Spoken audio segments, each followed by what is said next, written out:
कि अगर जिस इंसान को प्रेम और सेक्स मिल गया और फूड मिल गया, उसके बाहर दौड़ने की इच्छा ऑलमोस्ट खत्म हो जाएगी। इंसान को हिंसक बनाना है, इंसान को इंजीनियर बनाना है, इंसान को कंट्रोल करना है, सोसाइटी के लिए यूजफुल बनाना है, तो उसके प्रेम जीवन को और उसके सेक्स जीवन को अनबैलेंस्ड करो। और पूरे योगी कल्चर का खेल यही है कि आपको मृत्यु में भी कैसे अवेयर रखा जा सके, क्योंकि अगर आप मृत्यु में अवेयर हो तो आप अपने जन्म और मृत्यु को भी नियंत्रित करने की क्षमता हासिल कर सकते हो। बुरा काम भी करते हो तो उस बुरे काम का भी अच्छा रिजल्ट मिलने लगता है, और अगर बिना कॉन्शियसनेस के और बिना ध्यान के अच्छा काम भी करते हो तो भी उसका बुरा रिजल्ट मिलने लगता है। इस दुनिया में अच्छा बुरा कुछ नहीं होता, डिमांड पे सप्लाई होना चाहिए। अगर आप बुरे इंसान का अच्छा करने लग जाओगे ना तो आप अपने साथ गलत कर रहे हो। लोग स्पिरिचुअलिज्म के लिए घर छोड़ देते हैं, परिवार छोड़ देते हैं, बिजनेस छोड़ देते हैं। आपको लगता है वो लोग बेवकूफ है, तुझको जानने से बड़ा नशा। लेकिन आप अपने आप को जितना इस दुनिया में जान सकते हो, आपके मम्मी पापा भी नहीं जान सकते। आपकी अर्धांगिनी जो आपके साथ जीवन भर एक ही बेड पे सोएगी, वो भी नहीं जान सकती। जब भी कोई इंसान प्यार में पड़ता है, सबसे ज्यादा बेवकूफ वाली जो हरकत है, तुमको इश्क हुआ है, या इलाहा इल्लल्लाह। जिसको सही में प्यार होता है ना, उस लेवल का, उसको लास्ट में भगवान ही बचाता है। आप प्रेम करो, अगर वो सक्सेस हो गया तो बगल में महबूब मिलेगी, और अगर अनसक्सेस हुआ परमात्मा का द्वार। कभी तुम किसी रेस्टोरेंट में जाना, अकेले जाना, ठीक है, और अपना फूड खाना जो फूड पसंद है, और कभी ट्राई करना, अपने से एक्सपीरियंस करना, उस इंसान के साथ जाना जिसको तुम्हारे साथ प्रेम हो। तो मुझे ऐसा लगता है कि उसकी एनर्जी का साथ होना मेरे स्पिरिचुअलिज्म को बहुत जोर का धक्का दिया था।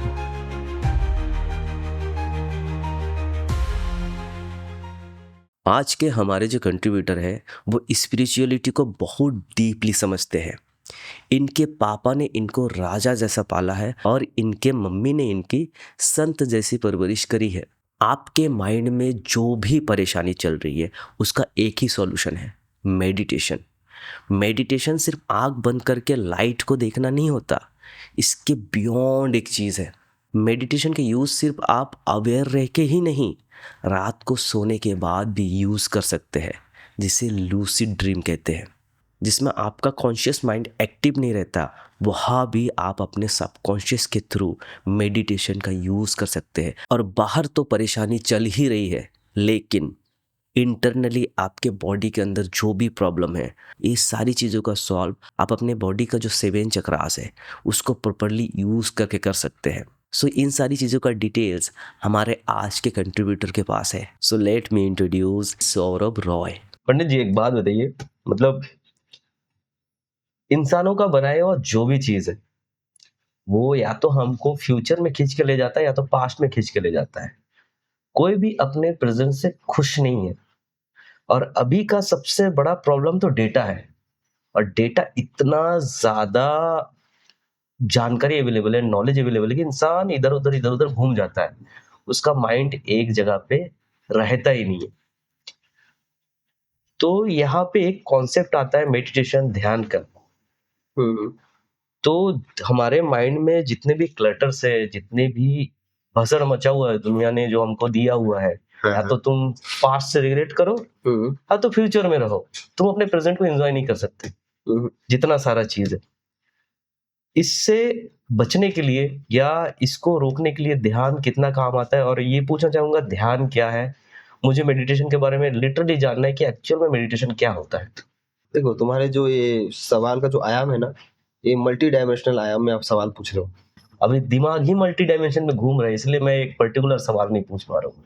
मतलब मेरे लिए तो ऐसा है कि एक टाइम मैं जब करता था तो मेरे लिए शुरू में बहुत बोरिंग था, ठीक है, लेकिन जब मैं उसको एंजॉय करना सीखा तो उससे बेहतरीन चीज मैंने जिंदगी में सिर्फ 3 चीज को एकदम बहुत अच्छे से जिया है। एक है मेरे जिमिंग का टाइमिंग, मेरा बॉडी का लेवल, ठीक है, जो मैं करीबन 19-20-21 साल की उम्र से जो मैंने चालू किया था, उसके बाद काफी गैप हो गया था, बॉडी खराब हो गया, वो अलग चीज है। और एक मेरे मेडिटेशन का लेवल, ठीक है, जिसको पाने के बाद मतलब मैं अपने आप को इस अर्थ का सबसे खुशनसीब इंसान मानता हूँ।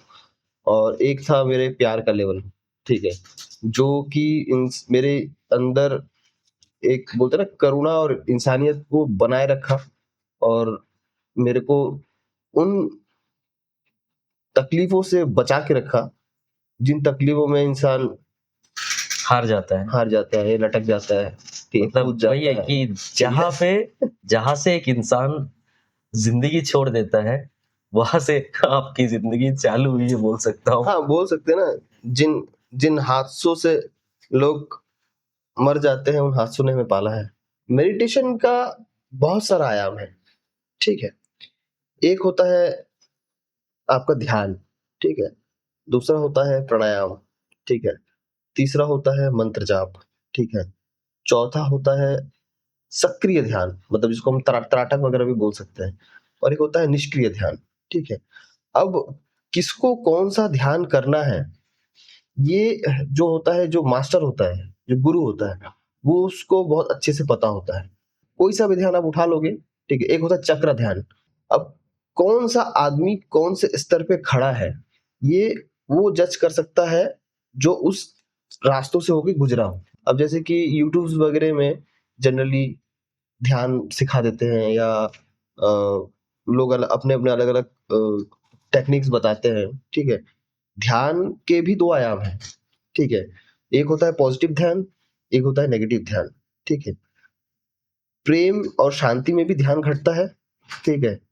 गुस्सा और अहंकार में भी ध्यान घटता है, घटता है घटता है इन द सेंस कम नहीं होता।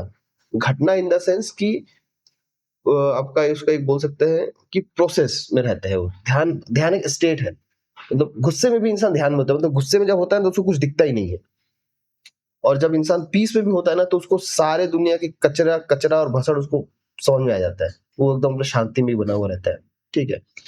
तो ये जो ध्यान है, ये इंसान को इतना स्टेबल बना सकता है, इतना ज्यादा काम बना सकता है, और आपकी जिंदगी के ऑलमोस्ट सारे तकलीफें दूर कर सकता है। मतलब it's kind of a medicine जो आपके 90% बीमारियों को, अंदर की बीमारियों को, मतलब मन की बीमारियों को, शरीर की बीमारियों को नहीं, मन के सारी बीमारियों को शॉर्ट आउट कर सकता है, दूर कर सकता है। ध्यान का सबसे अच्छा चीज क्या है पता है? कि जब आप ध्यान को अपने अंदर गहरे उतारते हो, ठीक है, तो आपका दुनिया का हर विजन क्लियर दिखने लगता है। क्या आपके लिए सच्चा है, क्या आपके लिए झूठा है, क्या आपके लिए बुरा है, क्या आपके लिए अच्छा है, ठीक है। वो सारी गलतियां जो हम लोग जिंदगी में कर रहे होते हैं अनकॉन्शियसली, ठीक है। जैसे कि हर किसी का अपना पास्ट है, हर किसी ने लाइफ में गलती की है, आपने भी की है, मैंने भी की है, यहाँ पे जो 4 लोग बैठे हैं उन्होंने भी की है। हम उसी गलतियों को भी रिपीट करते रहते हैं, और हमें कुछ अच्छाइयां भी है, उसको भी हम लोग अपनी लाइफ में रिपीट करते रहते हैं, ठीक है। लेकिन जब आप ध्यान से करते हो या कोई चीज को, या कॉन्शियसली जब आप बुरा काम भी करते हो, तो उस बुरे काम का भी अच्छा रिजल्ट मिलने लगता है। मैं आपको उसका एग्जांपल भी दूंगा, ठीक है। और अगर बिना कॉन्शियसनेस के और बिना ध्यान के अच्छा काम भी करते हो, तो भी उसका बुरा रिजल्ट मिलने लगता है। कैसे? जैसे कि जो इंसान आपके लिए अच्छा है, अगर आप उसके लिए अच्छे हो, ठीक है, तो ये बहुत ही अच्छी बात है। लेकिन जो इंसान आपके लिए बुरा है और आप उसके लिए अच्छे हो, ठीक है, तो ये आपके लिए बहुत गलत चीज है। तो ध्यान हमको ये बताता है कि डिमांड क्या है, डिमांड पे सप्लाई। अगर सामने वाला बंदा आपके अच्छाई के काबिल है, ठीक है, तो डिमांड उसकी है, उसको सप्लाई दो, ठीक है। और अगर सामने वाला बंदा आपके लिए बुरा है, ठीक है, तो डिमांड बुरे की है, फिर बुरे की सप्लाई दो। इस दुनिया में अच्छा बुरा कुछ नहीं होता, डिमांड पे सप्लाई होना चाहिए। अगर आप बुरे इंसान से अच्छा करने लग जाओगे ना, तो आप अपने साथ गलत कर रहे हो, और अगर आप अच्छे इंसान से बुरा करने लग जाओगे, तो आप सामने वाले के साथ गलत कर रहे हो। तो बेसिकली क्या है, मेडिटेशन आपको इतना अवेयर बना देगा कि आपको सिचुएशन जज करना, सिचुएशन अवेयरनेस आपको पता चल जाएगा, पहला चीज। दूसरा चीज, हमारे माइंड में हमेशा कुछ ना कुछ चलते ही रहता है। हम जो कॉन्शियस हो जाते हैं थोड़ा बहुत, उनको चीज समझ में आता है, और जो कॉन्शियस नहीं होते हैं उनको चीज समझ में नहीं आता। देखना, लोग बेचैन है, बिना मतलब के गुस्से में है, ठीक है, बिना मतलब के चिड़चिड़ा रहे हैं, ठीक है, बिना मतलब के ऐसे एक्शंस ले रहे जो उनको तकलीफ दे रही है, ठीक है। उनको नहीं पता वो क्यों कर रहे हैं, उनका माइंड उनसे करवा रहा है। लेकिन वो अगर ध्यान करेंगे तो ये चीजों से निकल सकते हैं, हाँ, इन चीजों को संभाल सकते हैं, संभाल सकते हैं। ठीक है। क्योंकि देखो, तुम तो आपके मुंह से मैंने बहुत बार सुना है, स्किप द लूप, ठीक है। हम लूप से तो स्किप नहीं कर सकते, बट हम अपना लूप चुन सकते हैं कि कौन सा लूप मेरे लिए सही है। लूप इन द सेंस कि मैं अपने लाइफ में जैसे बोल रहा हूँ कि खाना पीना, रिलेशनशिप्स, ठीक है, बिजनेस, वर्क, इंटरेस्ट, ठीक है। जैसे कि अगर आप एक कॉन्शियस से अवर व्यक्ति हो, ठीक है, तो आप कोशिश करोगे उन फूड्स को खाना जो आपके लिए हेल्दी है, ठीक है, बेनिफिशियल है। आपके लिए बेनिफिशियल है, ठीक है, या आपको सही लगता है, ठीक है। आप वैसे रिश्ते चुनोगे, ठीक है, जो रिश्ते आपके लाइफ में कुछ कंट्रीब्यूट करते हो, या जिन रिश्तों में आपको शांति, प्रेम और बोलते हैं ना, रिश्ता बनाते क्यों है कि एक दूसरे के साथ अच्छे से जी सके, ठीक है। तो आप वैसे रिश्ते चुन सकते हो, ठीक है। नहीं तो जनरली क्या होता है, हम लोगों से रिश्ता इसलिए बनाते हैं कि कोई किसी के पास पैसा ज्यादा है, कोई मेटेरियलिस्टिकली ज्यादा पावरफुल है, ठीक है, कोई ज्यादा खूबसूरत है, कोई ज्यादा स्मार्ट है, किसी के पास रिसोर्सेज ज्यादा है। हम इन सब के चक्कर में रिश्ते बनाते हैं, और फिर हम जब रिश्ते में घुसते हैं और रिश्तों का टॉक्सिक लेवल देखते हैं, तो हमको ऐसा लगता है कि लोगों ने हमारे साथ बुरा किया। लेकिन लोगों ने हमसे बुरा नहीं किया, हमारी डिजायर क्या थी जो हमको उस रिश्ते की ओर ले गई। अब जब रिश्ते में जाएंगे तो लोग अटैच तो होंगे ही, हमारे डिजायर्स ही हमको ले जाते हैं उसके अंदर, क्योंकि हो सकता है सामने वाला इंसान हमसे कंपेटिबल ना हो, उनसे हमको अच्छा ना लगे, लेकिन पहला जो अट्रैक्शन होता है फिजिकल लेवल पे, मेंटल लेवल पे, कोई भी चीज अच्छी लग सकती है। हाँ, मेरा ये कहना है कि जैसे आपने बोला कि ध्यान करने के बहुत तरीके हैं, बहुत तरीके हैं। तो जैसे मैं ध्यान को एक ही चीज समझता हूँ, मैं पहले ही आपको बोला हूँ, हमेशा बोलता हूँ कि माइंड में जितने सारे झमेले चल रहे हैं उसका अगर एक जगह फोकस करना ही ध्यान है, और एक तरीका नहीं उसका, बहुत सारा तरीका है ध्यान Methods. करने का। प्रैक्टिस जरूरी है, विदाउट प्रैक्टिस। और हम लोग भी बोल रहे थे लूप के बारे में ना, जो मेरा जो आने वाला नया बुक है वो भी एक लूप से एग्जिट होके दूसरे लूप में घुसना है, और वो लूप ऐसा है जो आपको हेल्प करे, बेनिफिट्स दे। आप तो एकदम किसी लूप से एग्जिट नहीं कर सकते, मतलब कोई भी लूप आप छोड़ के इस दुनिया में नहीं रह सकते, किसी ना किसी लूप में तो रहना होगा। लेकिन जो लूप अभी आप जिसमें रह रहे हो वो एक कंज्यूमर लूप है, उसमें सिर्फ आप कंज्यूम हो रहे हो, प्लस आप कंज्यूम कर रहे हो, उसमें कोई कंट्रीब्यूशन नहीं है। तो उस लूप से एग्जिट करके नए लूप में कैसे जा सकते हैं आप अपने लाइफ में हर चीज आपको बेनिफिट कैसे दे सकती है, उसी के लिए वो बुक पूरा, तो इसी के बारे में मैंने थोड़ा बहुत पढ़ा है आपका बुक, अभी तो मैं उसको पूरी तरह से स्टडी नहीं किया हूँ, थोड़ा सा मैं दूसरे चीजों में इन्वॉल्व था, क्योंकि मेरे को भी थोड़ा सा समय थोड़ा बिजनेस में थोड़ा ध्यान देना चाहता हूँ, लेकिन मेरा फोकस है उस चीजों पे। मतलब मैं इस फील्ड में बहुत टाइम तक काम किया हूँ, और मेरे को इस फील्ड से जुड़े हुए लोग, ठीक है, बहुत अच्छे लगते हैं, ठीक है, जो बोल सकते हैं psychology, body language, spiritualism, personality development, ये सारी चीजों पे जिन लोग इन्वॉल्व होते हैं, मतलब लिटरली मेरा उनके साथ बाय हार्ट कनेक्शन बनता है, ठीक है। बाय हार्ट कनेक्शन बनता है, और मेरे को उनका काम करना, उनके साथ होना, उनके साथ बैठना, ठीक है, खाली टाइम में बैठना, उनके साथ काम करना मेरे को बहुत पसंद है, ठीक है। और जिसकी वजह से मतलब ऐसा है कि भाई तू वन ऑफ द वैसा बंदा बना है जो कि बहुत सालों बाद मेरा बहुत क्लोजेस्ट फ्रेंड या दोस्त बना है, ठीक है। वरना मतलब मेरा दोस्ती ऑलमोस्ट ग्रेजुएशन के बाद से मैंने कभी किसी को मतलब प्रोफेशनल रिश्ते बने हैं, एमबीए में गया वहां पर बने, ठीक है, जॉब करने गया वहां पर भी बने, मतलब किसी से कनेक्टिविटी नहीं था। हाँ, अच्छा है, मतलब हेल्दी रिलेशन था, गुड रिलेशन था, बट किसी से दोबारा जुड़ाव ऐसा कम बहुत लोगों से फील हुआ। उसमें से पखाजूर में आने के बाद मेरे को काफी सारे ऐसे लोग मिले जिनके साथ मैं वापस से बाय हार्ट कनेक्शन होके वापस से मैं उनके साथ बच्चों की तरह जिया हूँ, ठीक है, और खुल के जिया हूँ, ठीक है।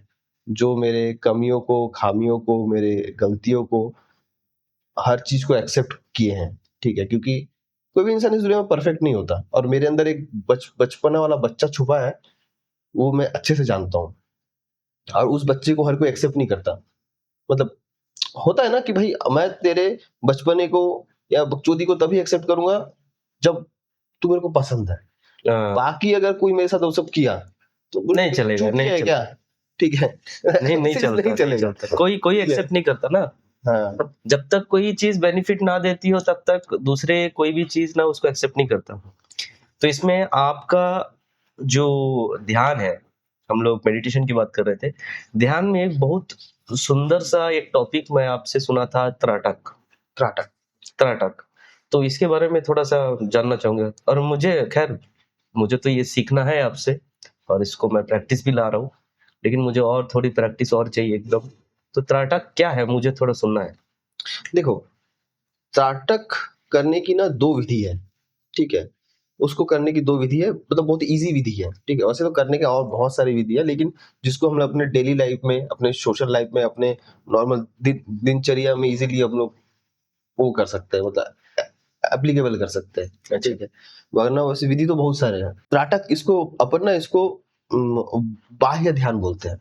बाह्य ध्यान, बाह्य ध्यान बाहरी। बोलते हैं, बाहरी ध्यान है ये, ठीक है। और इसको करने का विधि क्या होता है कि देखना, एक तुम कहीं पे देखोगे एक सेंटर सा रहता है, उसके चारों तरफ से गोल गोल गोल गोल गोल गोल गोल गोल बना हुआ रहता है, ठीक है।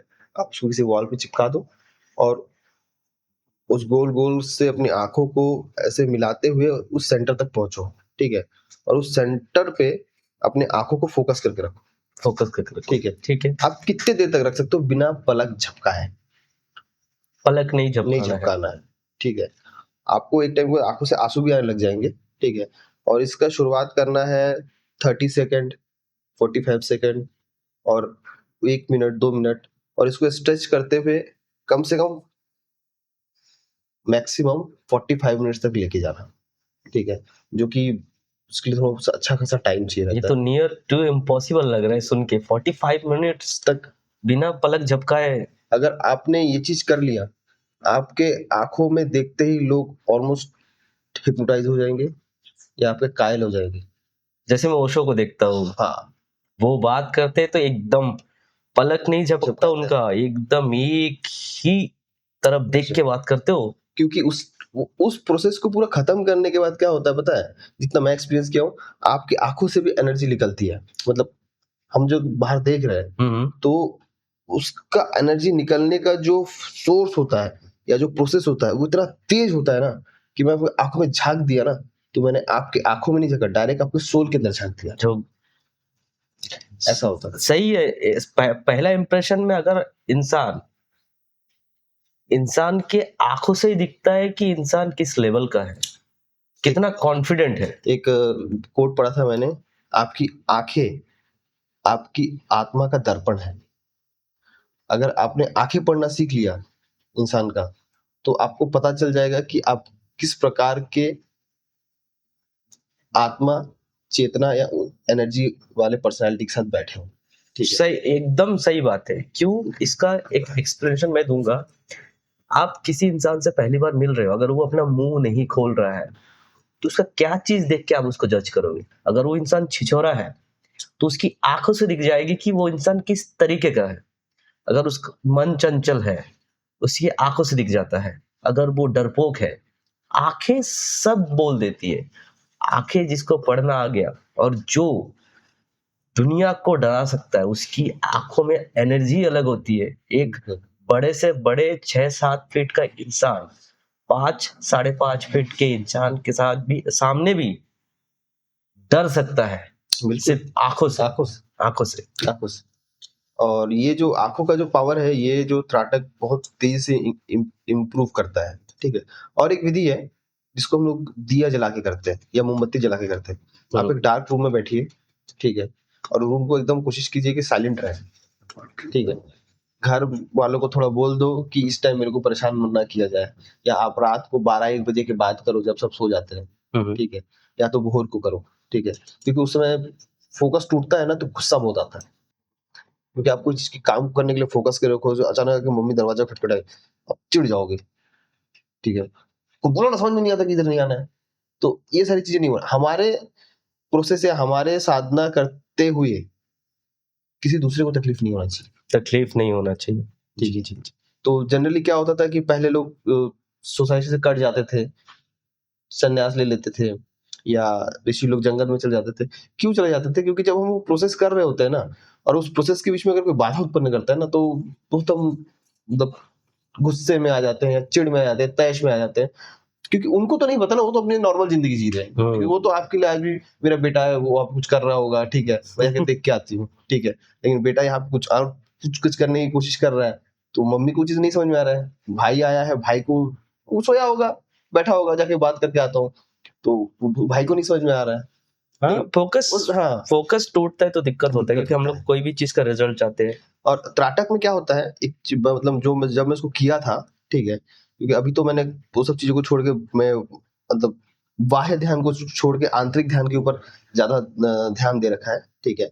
तो जब हम कंटिन्यू फोकस करते हैं ना, तो हमारे माइंड में बहुत सारे थॉट चल रहे होते हैं, बहुत सारे पास्ट एक्सपीरियंस चल रहे होते हैं, बहुत सारे फ्यूचर के कैलकुलेशन चल रहे होते हैं, ठीक है, बहुत सारे प्रेजेंट के एक्शंस जो हमने आज सवेरे से शाम तक लिए हैं, वो सारे चल रहे होते हैं।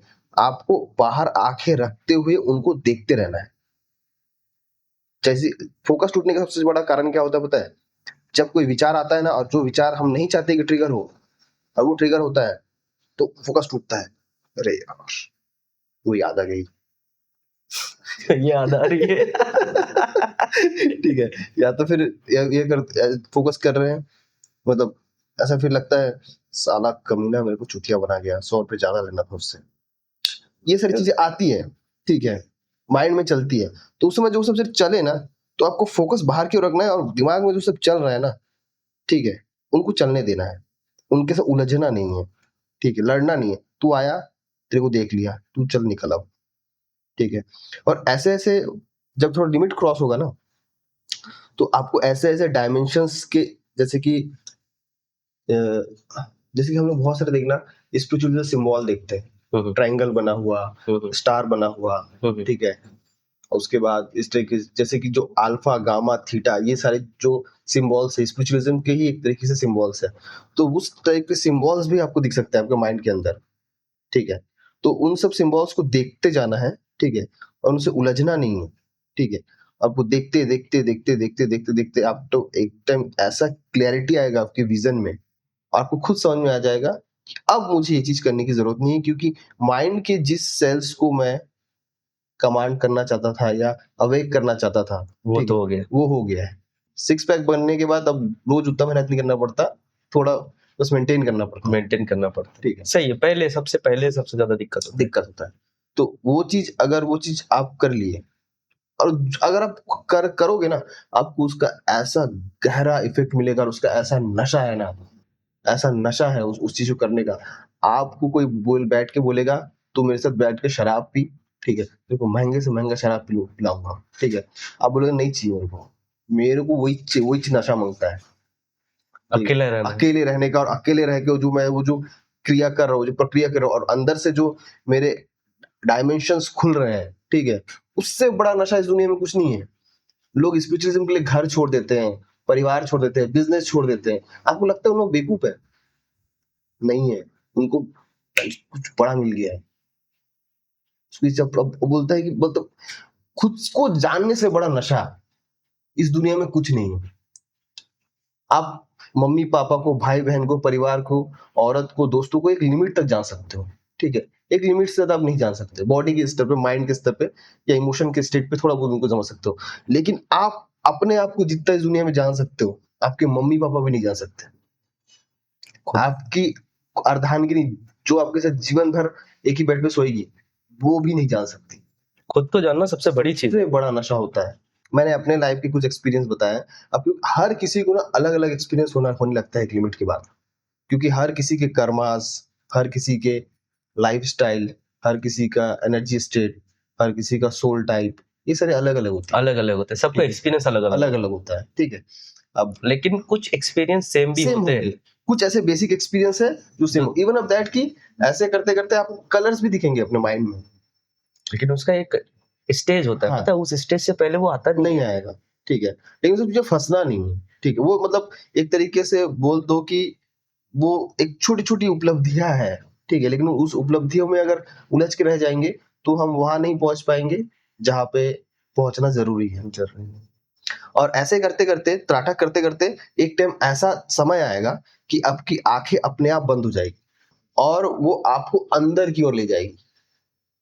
ये तब बाह्य ध्यान चल रहा था, अभी आंतरिक ध्यान की ओर भी ले जाएगी, ठीक है।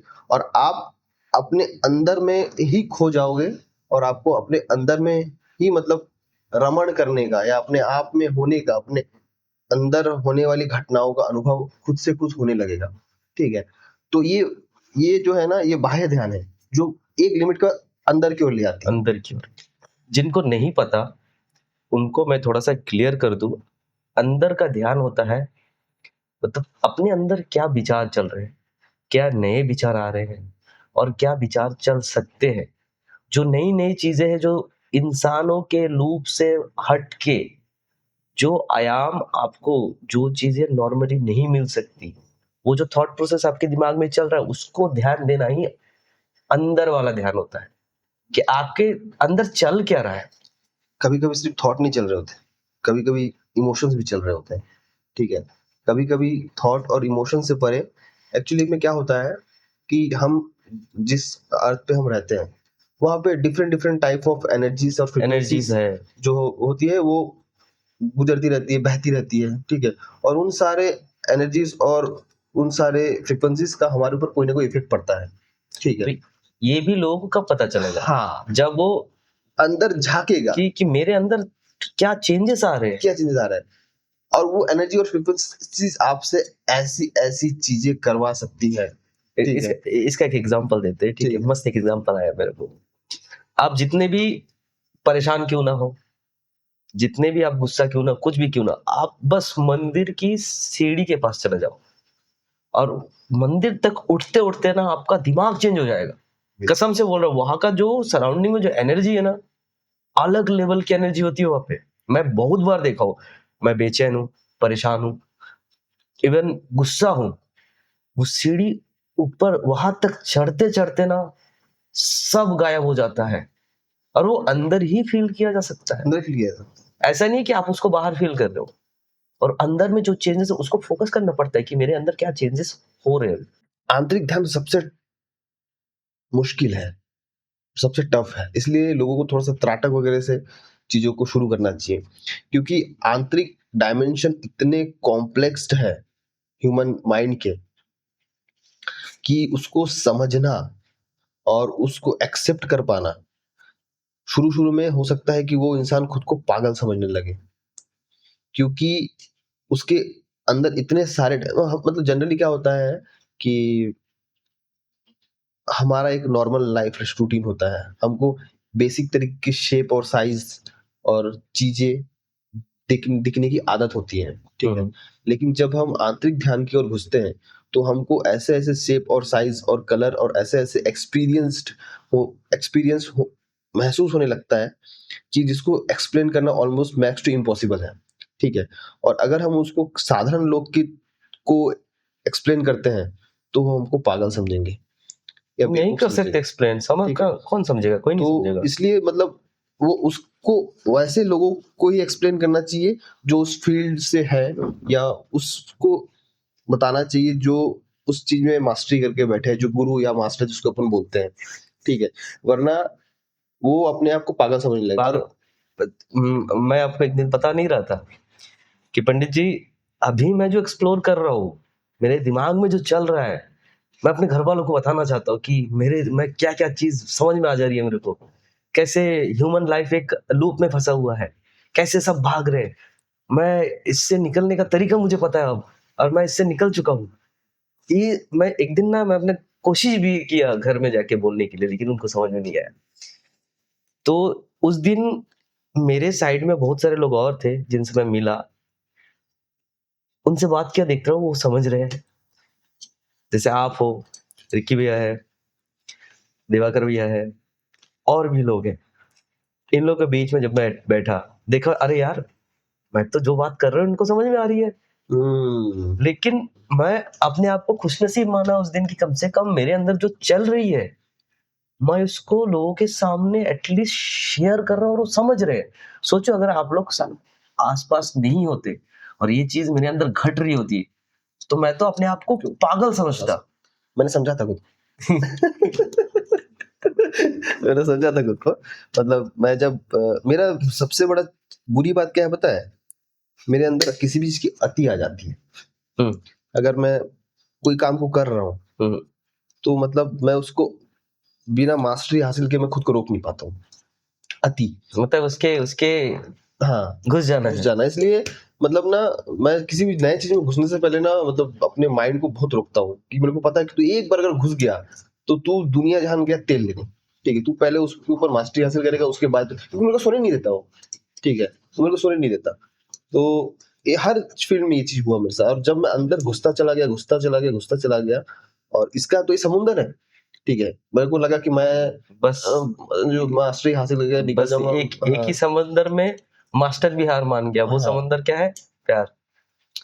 लड़की। नहीं, प्यार भाई दुनिया की सबसे खूबसूरत चीज है वो। हाँ, दुनिया की सबसे खूबसूरत चीज है जो इंसान को इंसान बनाता है। जहाँ पे दिमाग काम नहीं करता। नहीं करता, नहीं करता। और तुमको पता है सबसे खूबसूरत चीज क्या है प्यार की?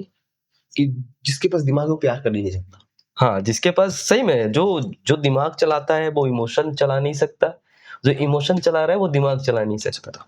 और ऑब्वियसली जब भी कोई इंसान प्यार में पड़ता है, सबसे ज्यादा बेवकूफ वाली जो हरकतें देखो, बिल्कुल देखोगे।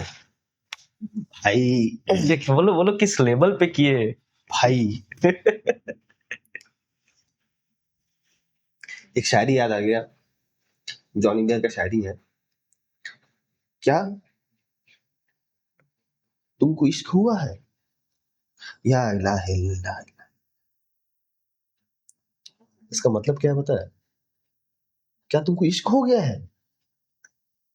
भगवान बचाए अब तुमको। और सही बता रहा हूँ, जिसको सही में प्यार होता है ना उस लेवल का, उसको लास्ट में भगवान ही बचाता है, नहीं तो वो अपने पास बुला लेते उसको। एक कोट पढ़ा था मैंने। ठीक है, आप प्रेम करो, अगर वो सक्सेस हो गया तो बगल में महबूब मिलेगी, महबूब मिलेगी। और अगर अनसक्सेस हुआ तो परमात्मा का द्वार। समझे? इतनी बड़ी चीज है, इतनी बड़ी चीज है मोहब्बत। मतलब ध्यान हमारे ग्रंथों में भी, हमारे मतलब कल्चर में भी, ओशो को भी मैंने ये चीज सुना है कि ध्यान को सबसे ऊपर रखा गया है। ठीक है, और ध्यान से जस्ट नीचे प्रेम को रखा गया है। प्रेम, हाँ हाँ हाँ, जस्ट नीचे इन द सेंस क्योंकि उसमें थोड़ी सी तकलीफ है, क्योंकि उसमें किसी का सहारा चाहिए, ध्यान में किसी का सहारा किसी नहीं का साथ मतलब अकेला हाँ, एक इंसान 100% लेकिन है। प्रेम नदी जैसा है और ध्यान रेगिस्तान जैसा। रेगिस्तान। ठीक है, जहां पर कुछ नहीं है लेकिन तकलीफ कम है। ठीक है, तकलीफ। और नदी में बहाव बहुत है, उतार चढ़ाव बहुत है। ठीक है, तकलीफ बहुत है, लेकिन मौज है वहां पे अलग। एक नदी की धारा में बहने का मजा ही अलग है। पानी की ठंडक में नहाने का। ठीक है, कभी तुम किसी रेस्टोरेंट में जाना और अपना फूड खाना, जो फूड तुमको पसंद हो, अकेले जाना, अकेले जाना, ठीक है। और कभी ट्राई करना, अपने से एक्सपीरियंस करना कि उस इंसान के साथ जाना जिसको तुम्हारे साथ प्रेम हो, या जिसको तुम पसंद करते हो, या पसंदीदा औरत जिसको बोलते हैं। ठीक है, या पसंदीदा महिला मित्र। ठीक है, वो भी प्रेम का हिस्सा ही है एक। ठीक है, बट वो उस बाद में एक्सप्लेन करेंगे। ओके, तुम्हारे खाने का स्वाद 10 गुना बढ़ जाएगा। 10 गुना बढ़ जाएगा। समझ रहा हूँ मैं, और भी समझ रहा हूँ। समझ रहे हो? तो स्वाद सिर्फ खाने का नहीं बढ़ेगा, और भी स्वाद दिमाग में चल रहे होंगे उस टाइम। वो तो चल ही रहे हैं, वो तो आपका देखो, वो तो क्या बोल सकते हैं, आपका बायोलॉजिकल जो फैक्टर बायोलॉजिकल फैक्टर है, उससे तो कोई नहीं बच सकता, कोई नहीं बच और सकता। बचना भी नहीं हाँ। चाहिए, मेरे को ऐसा लगता है। ठीक है, क्योंकि जो नेचर का दिया हुआ है वो उसको जी लेना बहुत जरूरी है, वरना उससे बाद में तकलीफ देती है। आप सोचो ना, मैं आपसे एक बात बता रहा हूँ, हमारी बायोलॉजी बनी ही ऐसी है कि हम किसी के प्यार में पड़े, किसी से अट्रैक्ट हो। देखो, प्यार में पड़ने के लिए इंसान को कुछ नहीं चाहिए, वो ऑटोमेटिकली पड़ जाएगा। लेकिन मेडिटेशन के लिए इंसान को उस प्यार से निकलना जरूरी है। अच्छा, मैं तुमको एक चीज बताता हूँ। कितना बड़ा ट्रांजिशन है, कितना बड़ा कॉन्ट्रास्ट है कि इंसान बैठ के प्यार में मेडिटेशन कर कैसे सकता है, बताओ। प्यार का सबसे बड़ा चीज क्या है पता है? जब प्यार सच्चा हो जाए ना तो ध्यान अपने आप घटता है उसमें। मतलब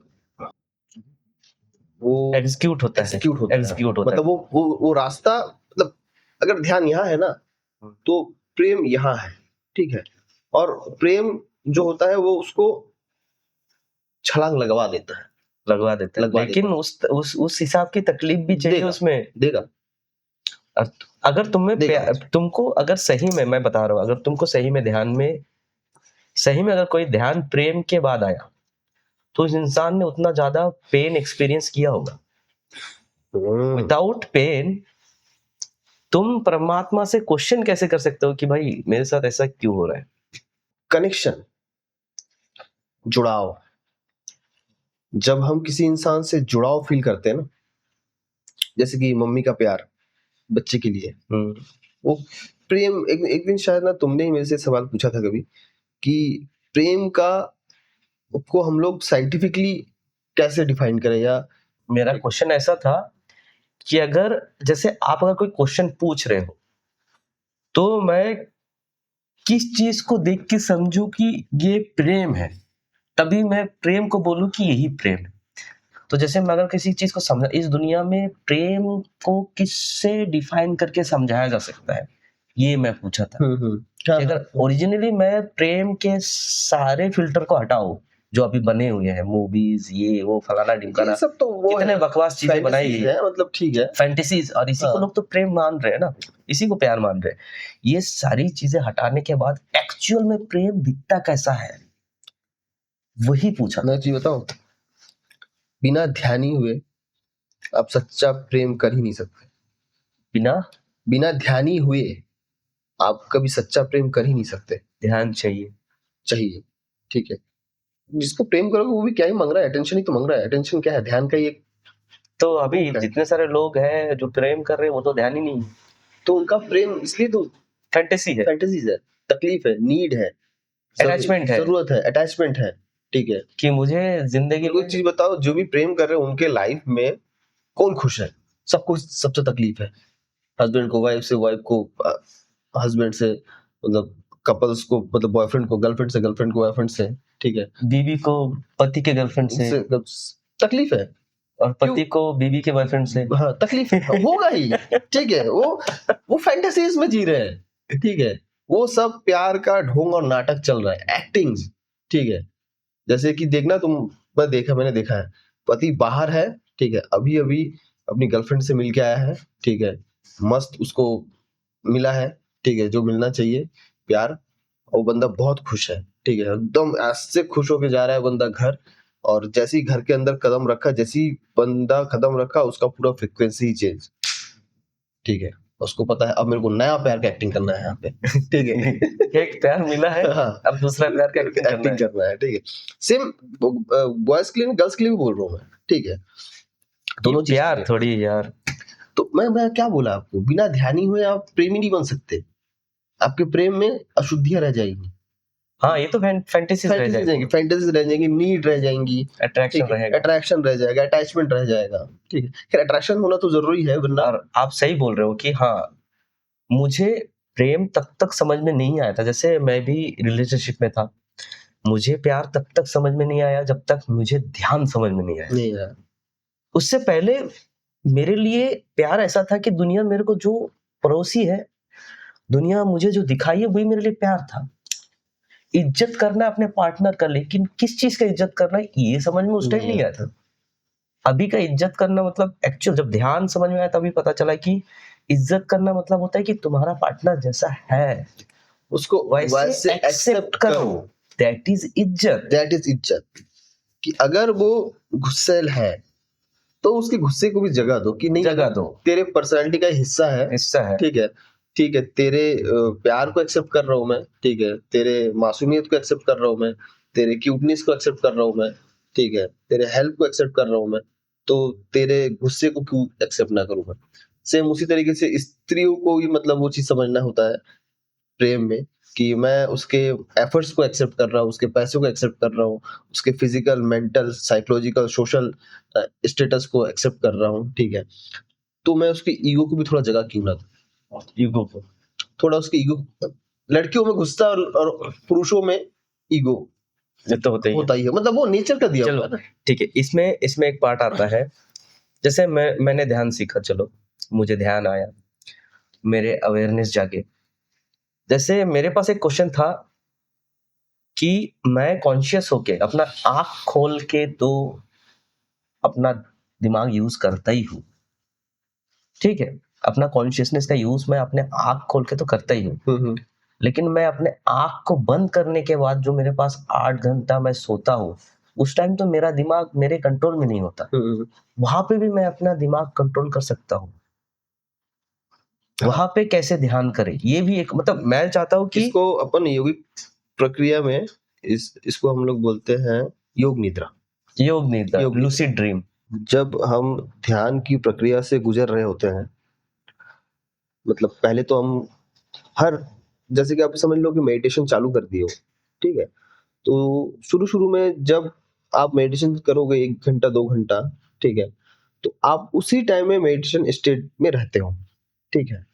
लेकिन फिर जैसे ही आप दुनिया के जंजाल में आते हो, दुनिया के भसड़ में आते हो, ठीक है, दुनिया के मतलब चहल पहल और यहाँ मतलब उथल पुथल मचा हुआ है, तो आपका ध्यान का स्टेट हट के आप वापस से नॉर्मल उसी स्टेट में चले जाते हो जो सोसाइटी है, जैसे सोसाइटी आपको बनाना चाहती है, या जो सोसाइटी का कंडीशन है, आप ऑलमोस्ट उसी सिचुएशंस में आ जाते हो। लेकिन जब अब कंटिन्यू प्रैक्टिस बढ़ता जाता है और उसका इफेक्ट जब अंदर क्रिएट होता जाता है, तो अब जब खाना खा रहे हो तो आप ध्यान के स्टेट में खाना खा रहे हो, जब आप किताब पढ़ रहे हो तब आप ध्यान के स्टेट में ही रह के ही किताब पढ़ रहे हो, जब आप मार्केट में जा रहे हो, दुकान में बैठे हो, तब भी आप ध्यान के स्टेट में रह के ही मार्केट में हो और दुकान में बैठे हो, जब आप किसी से लड़ रहे हो तब पर भी आप ध्यान के स्टेट में रह के उससे लड़ रहे हो, जब आप प्रेम कर रहे हो तब आप ध्यान के स्टेट में रह के ही प्रेम कर रहे हो, जब आप धोखा दे रहे हो तो भी आप ध्यान के स्टेट में रह के ही धोखा दे रहे हो। तो ध्यान एक ऐसा चीज है, वो एक ऐसा स्टेट है जो आपको बताता है कि कितना मात्रा में आपको कोई चीज करना है और कितना मात्रा आपके लिए सही है। सही है, क्योंकि सोसाइटी में धोखा, फरेब, गद्दारी, छल, ये सब तो है ही, लेकिन अगर आप ऐसे लोगों के साथ, ऐसे सिचुएशन से डील कर रहे हो, तो एक ध्यानी आदमी इस चीज का ध्यान रखता है कि जहर कितना मात्रा में लिया या दिया जाए, जहर का इंजेक्शन कितना लिया जा सकता है, कितना दिया जा सकता है, तो वो जहर भी अमृत जैसा काम करता है। एक बुद्धिमान आदमी जहर को भी अमृत बना लेता है और एक बेवकूफ इंसान अमृत को भी जहर बनाने में कोई कमी नहीं छोड़ता। हमारे शिव भगवान भी तो जहर पीते थे। हाँ, हो सकता है वो यही जहर पीते होंगे। मैं बोल रहा आज की दुनिया में अगर शिव भगवान का एक प्रॉपर्टी लिया जाए, जो सबसे बड़ा प्रॉपर्टी है जहर को पीना, तो वो इसमें से ये भी आ सकता है कि आज की दुनिया में जो जहर फैला है उसको पीने के लिए भी शिव भगवान जैसी क्वालिटी चाहिए। तो ध्यानी होना पड़ेगा जो शिव को मतलब जहर को कंठ में रोक दे, ठीक है, बॉडी में ना फैले, ठीक है, मतलब उतना क्वालिटी है, तो उस कॉन्सेप्ट को हम लोग यूज कर सकते हैं। और वही कॉन्सेप्ट सोसाइटी, आज तो हमारे पास समुद्र मंथन नहीं है कि हमको जहर पीना पड़े, आज का सोसाइटी ही जहर है हमारे आसपास के लोग जहर है, ठीक है, इवन ऑफ दैट कि हमारा फूड हम जो खा रहे हैं वो भी ऑलमोस्ट जहर है, ठीक है, लेकिन पता होते हुए भी हम उसमें कुछ नहीं कर सकते। लेकिन कितने मात्रा में और उनको ओवरकम करने के लिए हम क्या क्या कर सकते हैं, वो सारी चीजें हम कर सकते हैं। तो अब जब ध्यान के स्टेट में होते हैं, तो स्टेट जब बढ़ता जाता है तो आप हर काम ध्यान से कर रहे होते हैं, ठीक है, ओके, और ये स्टेप बाय स्टेप बढ़ना होता है, ठीक है। आप अपने मैरिड लाइफ को भी ध्यान से संभाल रहे होते हो, आप अपने दुश्मनी को भी ध्यान से संभाल रहे होते हो, अपने दोस्ती को भी ध्यान से संभाल रहे होते हो, ठीक है। तो ये स्टेज जब क्रॉस होता है तो इंसान के जीवन का सबसे ज्यादा अनकॉन्शियस स्टेज जो होता है, ठीक है, वो होता है सेक्स और नींद, जहां पर इंसान ऑलमोस्ट अनकॉन्शियस होता है। अब वो बस फ्लो में वो सारी चीजें करने लगता है या उससे हो जाती है जो नेचर हमसे करवाती है। या बोल सकते हैं प्रकृति हमसे करवाती है, ठीक है, या जो हमारे हार्मोन्स होते हैं या हमारे जो माइंड और बॉडी की जो कोडिंग्स होते हैं वो हमसे करवाती है, ठीक है। तो उस कोड को समझना, ठीक है, वो ध्यान का एक अपर स्टेज है, ठीक है, कि आप नींद में भी अवेयर रहते हो, नींद में भी अवेयरनेस, संभोग में भी अवेयरनेस।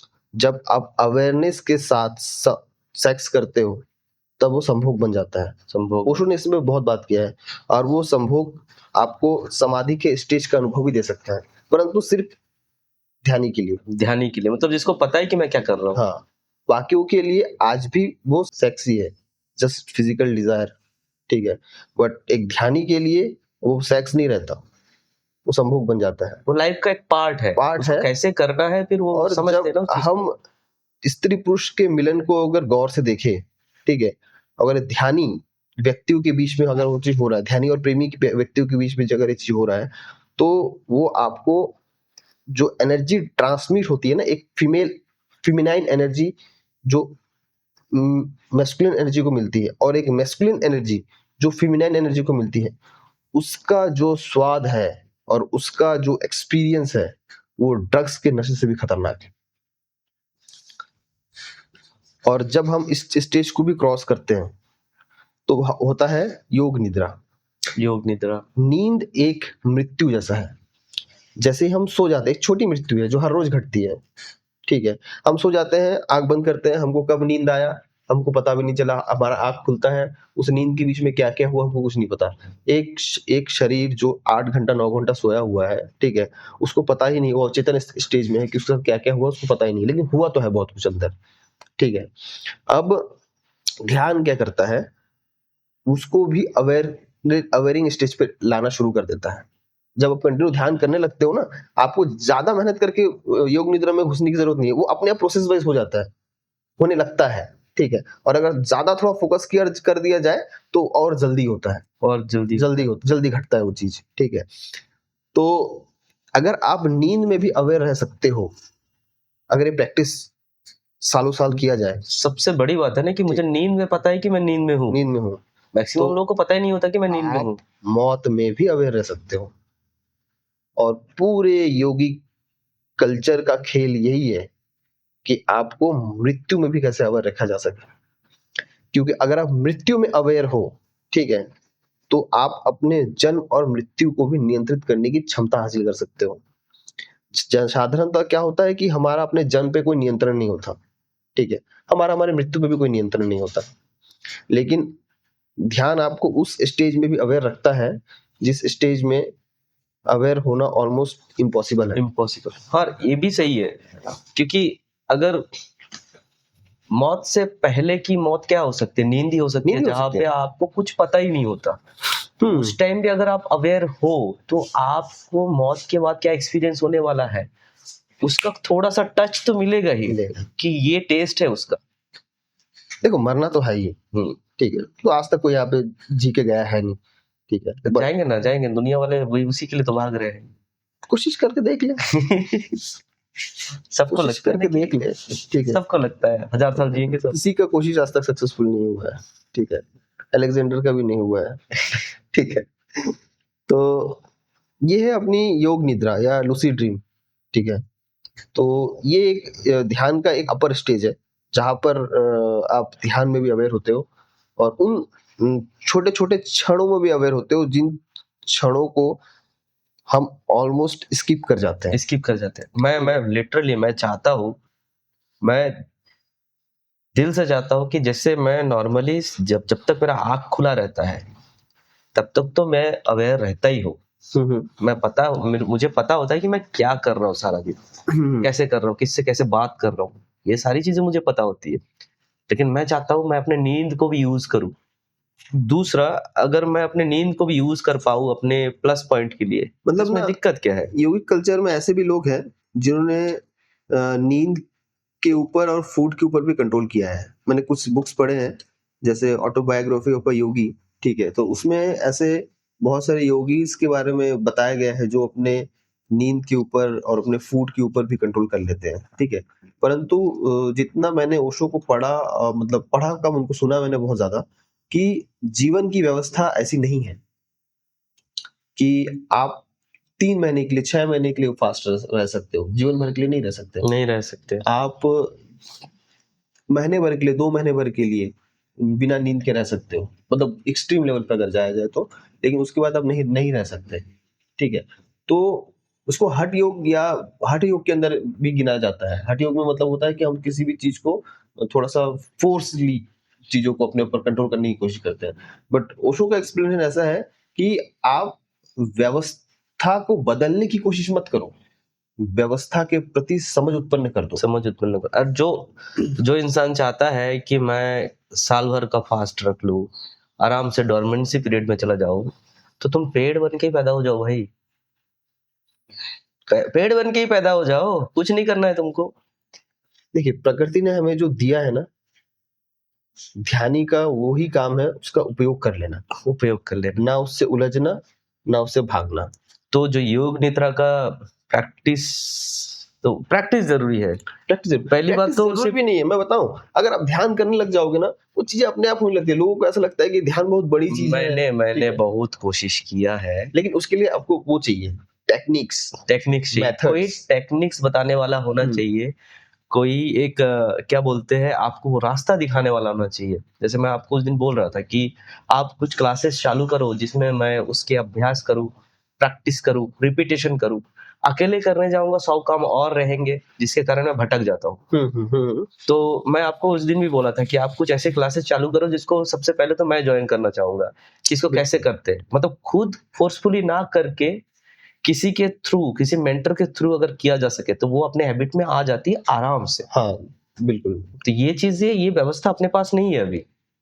और मैं तो ढूंढ ही रहा था और आप तो मिल गए, लेकिन वो एक्चुअली किसी कारणवश स्टार्ट नहीं हो पा रहा है। लेकिन मैं आज आपने जिस दिन में मेरे को चीज बोला उसके बाद से मेरा फोकस है उस चीज में।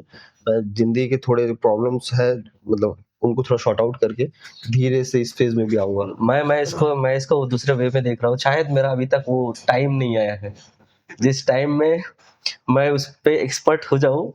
टाइम आएगा तो अपने आप आपके माइंड में वो चीज आएगी, सिचुएशन आ जाएगा। नहीं, हाँ, अगर आप समय के हिसाब से बात कर रहे हो तो भाई समय से पहले और किस्मत से ज्यादा मुश्किल होता है। इस पे मेरा एक थॉट है, समय से पहले और समय के बाद कभी कोई चीज नहीं मिलता। हाँ, वो चीज तो है। टाइम बहुत बड़ा फैक्टर है। टाइम सबसे बड़ा मास्टर टाइम है। वो जब सिखाने पे उतर आता है ना, तो किसी को भी सिखा देता है। और जो नहीं सीखता उसको बार बार उसको वही रिपीटेशन, बार नहीं सीखा मतलब तेरे को बार बार फेस करना पड़ेगा। अवेयरनेस के सेक्शन में अगर बात करें तो सबसे बड़ा अवेयरनेस में तभी अवेयरनेस आ सकता है किसी इंसान में जब वो डिटैचमेंट करे किसी चीज से। जिस दुनिया में सबको किसी ना किसी चीज से मोह है, माया है, तो यहाँ पे अटैचमेंट बहुत एक गहरा प्रभाव डालता है हर किसी पे। लोग अटैच इजीली हो जाते हैं। देखो, लोग इजीली अटैच हो जाते हैं क्योंकि हर चीज में मजा है, लेकिन उससे डिटैच होने के बाद ही तुमको अवेयरनेस मिलता है। मैं डिटैचमेंट के ऊपर ओशो का एक प्रवचन सुना, ठीक है, और उससे बेहतरीन एक्सप्लेनेशन मेरे को नहीं लगा। उसका छोटा सा एक पार्ट बताता हूँ कि डिटैचमेंट और अटैचमेंट मतलब त्याग और बंधन का उन्होंने जो वो बोला, जब आपसे कोई चीज छीनी जाए और आप उसको आसानी से जाने दे दो, वही डिटैचमेंट है। और अगर आपसे कोई चीज छीनी जा रही है और वो आपको देने में या उसको जाने देने में बहुत ज्यादा तकलीफ हो रही है, कठिनाई हो रही है, आप उस चीज के बिना नहीं पा रहे हो, तो वही अटैचमेंट है। मतलब लोग बोलते हैं ना, प्यार में लोग अटैच हो जाते हैं, ठीक है। प्यार में अगर आप अटैच होगे नहीं तो प्यार कर नहीं पाओगे। किसी चीज को आप शिद्दत से नहीं चाहोगे तो आपको उस चीज में मजा नहीं आएगा, आप चीज कर नहीं पाओगे। लेकिन अटैचमेंट वही है कि अब वो समय आ गया है कि प्रकृति या ऊर्जा या समय उससे वो आपसे लेना चाह रही है, वापस लेना चाह रही है, ठीक है। तो उसको आपको जाने देना है। जैसे तो वही डिटैचमेंट है। आपको डिटैच होने के लिए हिमालय पर्वत में या जाके लोग जाने देना ही तो नहीं चाहते, वही तो अटैचमेंट है। लोगों को लगता है कि मैं इसके बिना नहीं जी सकता, अब मुझे एक चीज बताओ, हम लोग सालों साल बॉडी के ऊपर काम करते हैं, कर ही रहे हैं, ठीक है, क्या लगता है नहीं जाएगा ये? सब जाएगा। सब जाएगा ना, लेकिन मजा वही है जब आपको पता चले कि ये जाने वाला है, वो समझ में आ जाता है, ठीक है, तो आपको उसको जाने देना है, यही डिटैचमेंट है। डिटैचमेंट का इससे अच्छा और इससे मॉडर्न परिभाषा मैं आज तक ना सुना और ना अभी तक तो मेरे को एक्सपीरियंस में नहीं आया, तो लेकिन ये मुश्किल है थोड़ा सा, यही है तो detachment। डिटैचमेंट की अगर बात कर रहे हैं तो मुझे सबसे एक बेहतरीन चीज मुझे आपसे पूछनी है कि एक ह्यूमन लाइफ में सबसे ज्यादा अटैचमेंट अगर किसी चीज से होता है बायोलॉजिकली, वो है सेक्स। हम्म, लोग सेक्स में कैसे अवेयर रह सकते? देखो, अगर आप डिटैच नहीं हुए तो आप अवेयर नहीं हो। यहाँ पर ना एक योगिक या टर्मिनोलॉजी आता है जिसको हम बोलते हैं विपासना, विपासना। जिसको हम ध्यान की एक बहुत गहरी और बहुत ज्यादा इफेक्टिव टेक्निक बोल सकते हैं। बट विपासना हर किसी के लिए नहीं है। पहले थोड़ा सा मतलब बॉडी के ऊपर, माइंड के ऊपर और प्राणायाम वगैरह के ऊपर काम होना चाहिए, उसके बाद विपासना के ऊपर जाना चाहिए, ठीक है। विपासना में क्या होता है कि उसका टेक्निक ये है कि we are just a seer, nothing more than that, ठीक है। कि जैसे कि समझ लो कि वो बंदा वहां पर सो रहा है, ठीक है, तो मैं बस जैसे उसको देख रहा हूँ, ये बंदा जैसे वहां पे बैठा है तो मैं उसको देख रहा हूँ, मेरे को उसके प्रति कोई भाव नहीं है, कोई उसको मैनिपुलेट करने की या कोई भी उसको बदलने की या कुछ भी उसमें कोई चेंजेस लाने की कोई इच्छा नहीं है, ठीक है। मतलब उसको बोलते हैं विपासना। बस चीजों को, जैसे कि इसका अगर हम बाह्य रूप में देखें कि आप एक सड़क के किनारे बैठ जाओ और कार लोगों को आते जाते देखो, ठीक है, उसके लिए ये डिजायर मत बनाओ कि अच्छी कार है, ये बुरी कार है, ये कार मुझे चाहिए, ठीक है, ये कार होता तो मैं ये मॉडिफाइड करता, या ये कार होता तो मैं वहां चला जाता। तो आप बस, आपको बस बैठना है और बस देखना है, ठीक है। तो सेक्स में वो चीज क्या होता है कि जब आप विपासना के ऊपर थोड़ा महारत हासिल कर लेते हो ना, तो आप देखते हो कि आपका बॉडी, आपका हार्मोन्स, आपका डिजायर, आपका प्यार, ठीक है, आपके थॉट्स आपसे क्या क्या करवा रहे हैं और आप उस चीज का मजा भी लेते हो, ठीक है। और कुछ हद तक कंट्रोल करने की भी कोशिश करते हो, लेकिन मेरे को ऐसा लगता है कि उस टाइम में कंट्रोल ना करके गो विद द फ्लो हो जाना सही है, क्योंकि उसके बाद आप उसको एलिब्रेट कर सकते हो कि मेरे साथ क्या-क्या हुआ, मैंने क्या-क्या किया और किस तरीके से मेरे मूड्स बने, किस तरीके से मेरे हार्मोन्स ट्रिगर हुए, किस तरीके से मेरे थॉट आए। ये आपको और जानने में मदद करता है। आपके अंदर की कोडिंग को, आपके अंदर की इच्छाओं को, आपके अंदर के हार्मोन्स को और समझने की कोशिश करता है। हाँ, समझने क्योंकि में और हेल्प करता है। एक इंसान का सबसे ज्यादा अगर कुछ चीज हावी होता है, वो सेक्स जो हार्मोन्स होते हैं बहुत ज़्यादा। वो सबसे ज्यादा हावी होता है। और एक इंसान जब क्राइम करता है ना, तो ये सबसे बड़ा मेन फैक्टर हो सकता है, सेक्स हार्मोन सबसे बड़ा मेन फैक्टर। बहुत सारे क्राइम्स इसी में दिखते हैं।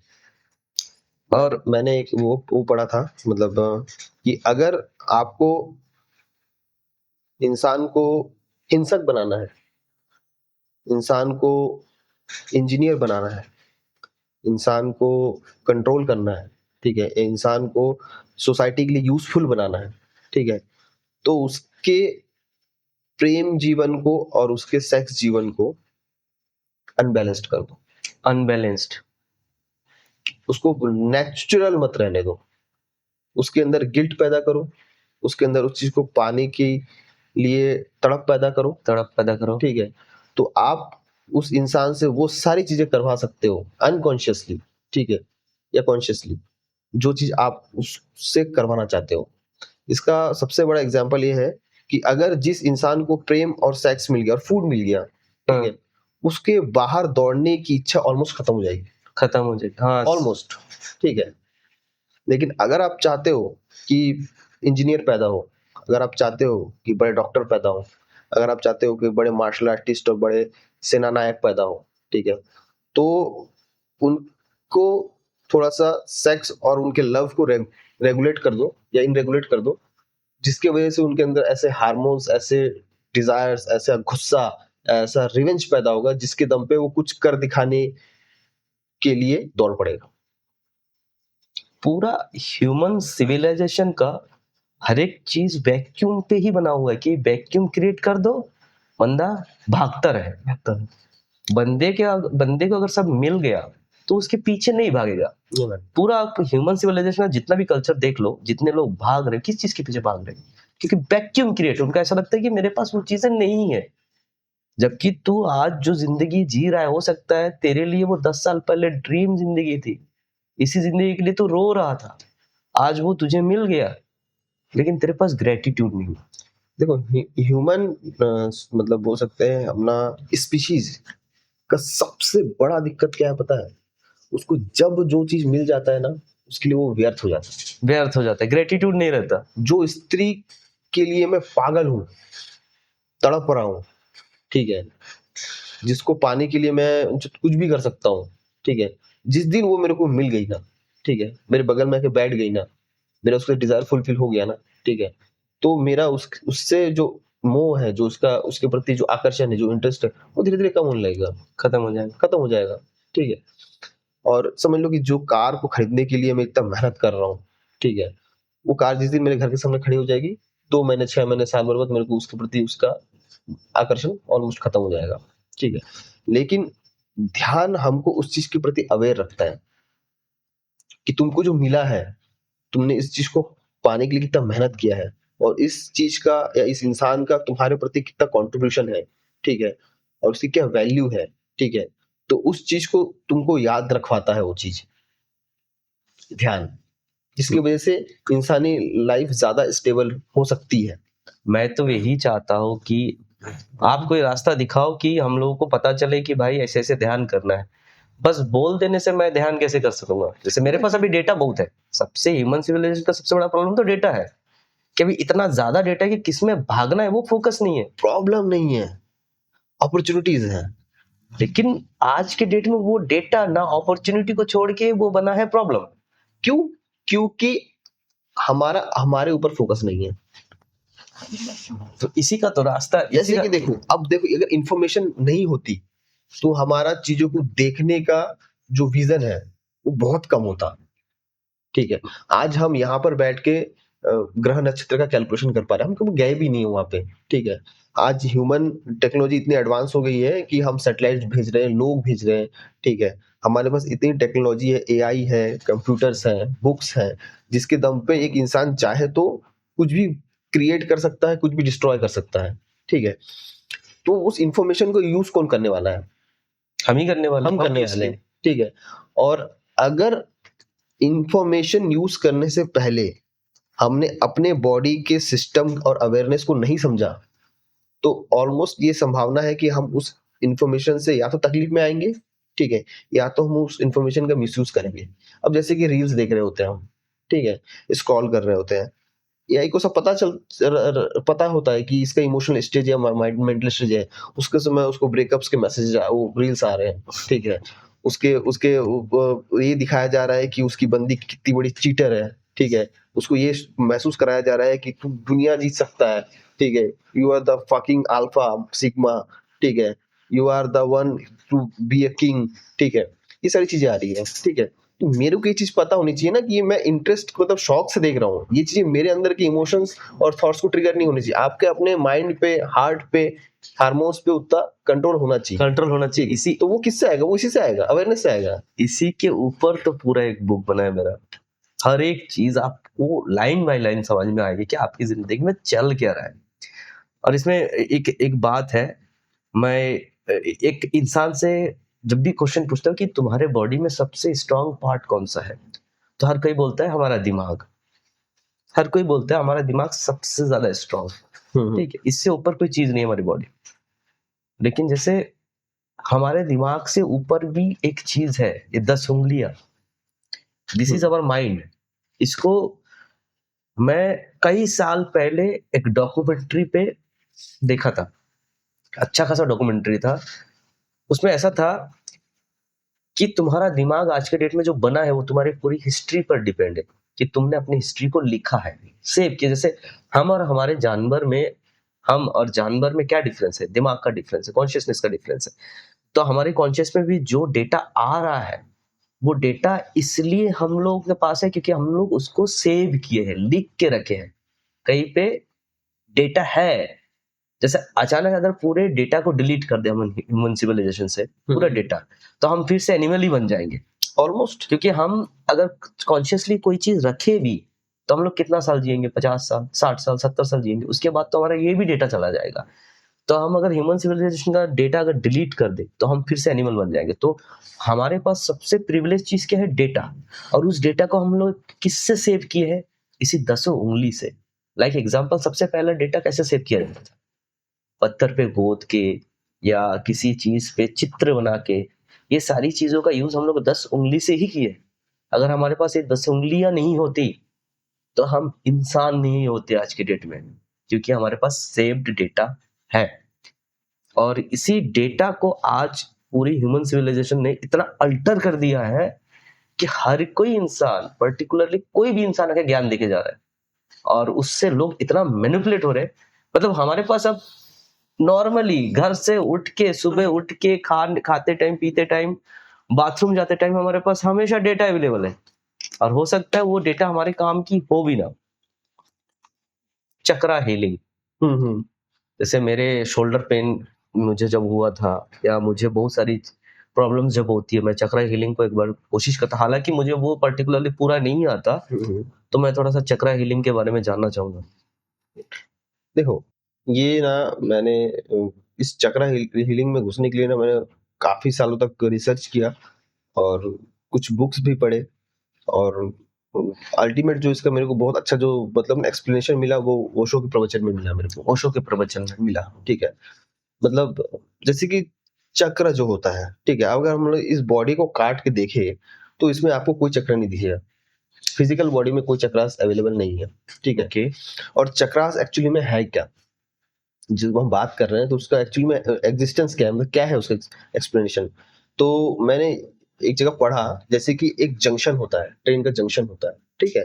तो क्या होता है, सारी ट्रेन वहीं से होकर गुजरती है, वहीं से होके गुजरती ठीक है। जैसे कि अपना दुर्ग अपना एक जंक्शन है, ठीक है, कि मतलब दुनिया भर की ट्रेन को उसी के उस रूट से तो होके गुजरना ही पड़ेगा, ठीक है। मेन जंक्शन है वो। जो मेन जंक्शन है, ठीक है। तो उसी प्रकार हमारा जो बॉडी है, बॉडी के कुछ ऐसे सेंटर्स हैं जहां से ऑलमोस्ट सारे एनर्जी पाथ को होके गुजरना पड़ता है, पास होती है। ओके। तो वो जो है टोटल 112 चक्रास होते हैं बॉडी में, ठीक है। और 2 चक्रास जो होते हैं बॉडी के बाहर होते हैं, ठीक है। टोटल 114 चक्र होते हैं। लेकिन अपने को 114 चक्र ऊपर फोकस नहीं करना है, अपने के बॉडी के 7 चक्रस के ऊपर फोकस करना है, क्योंकि उन चक्रास से भी, उन एनर्जी सेंटर्स से भी ऑलमोस्ट वो एनर्जी सेंटर्स जुड़े ही होते हैं, ठीक है। तो अगर हमने यहाँ पे काम कर दिया, 7 पॉइंट्स पे काम कर दिया, ठीक है, तो उन पॉइंट्स पे अपने आप काम होता चला जाएगा, ठीक है। तो बेसिकली हमारे बॉडी में 7 चक्रास के ऊपर हमको काम करना रहता है, ठीक है। पहला होता है मूलाधार, ठीक है, जो जिसको हम गुदा द्वार बोलते हैं, ठीक है। दूसरा होता है स्वादिष्ठान, ठीक है, जो अपना सेक्स सेंटर होता है, ठीक है। तीसरा होता है अपना कुंडलिनी बोलते हैं इसको। उसके बाद आता है अपना हार्ट चक्र, ठीक है। उसके बाद होता है अपना अनाहता, जिसको अपन इसको बोलते हैं थ्रोट को बोलते हैं, ओके। उसके बाद होता है अपना आग्य चक्र, जो अपन 2 भवे के बीच में जो सेंटर होता है, इसको थर्ड आई भी बोलते हैं, थर्ड आई, ठीक है। उसके बाद होता है अपना सहस्रार। सहस्रार मतलब क्या होता है, देखना, जब कोई बेबी पैदा होता है तो उसके सर का जो ये वाला पार्ट होता है बहुत नरम सा होता है, और ऊपर नीचे भी होता है। ऊपर जो उसमें देखना हल्का सा हार्ट बीटिंग जैसा, मतलब वो होता रहता है, मतलब धड़कता है वो। तो वो है अपना सहस्रार। तो अपने को इस 7 सेंटर के ऊपर काम करना रहता है, और इस 7 सेंटर का अपना अपना बीज मंत्र भी होता है।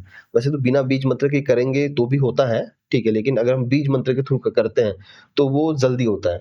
जो अपना नीचे वाला जो सेंटर है, ठीक है, उसका जो बीज मंत्र होता है लम, उसके जस्ट ऊपर वाले का होता है बम, उसके जस्ट ऊपर वाले का होता है रम, उसके जस्ट ऊपर वाले का होता है यम, उसके जस्ट ऊपर वाले का होता है हम, उसके जस्ट ऊपर वाले का होता है ओम, उसके जस्ट ऊपर वाले का ऊम बोलते हैं। और बहुत लोग उस पर स्किप करके मौन भी बोलते हैं, मतलब साइलेंस, ठीक है।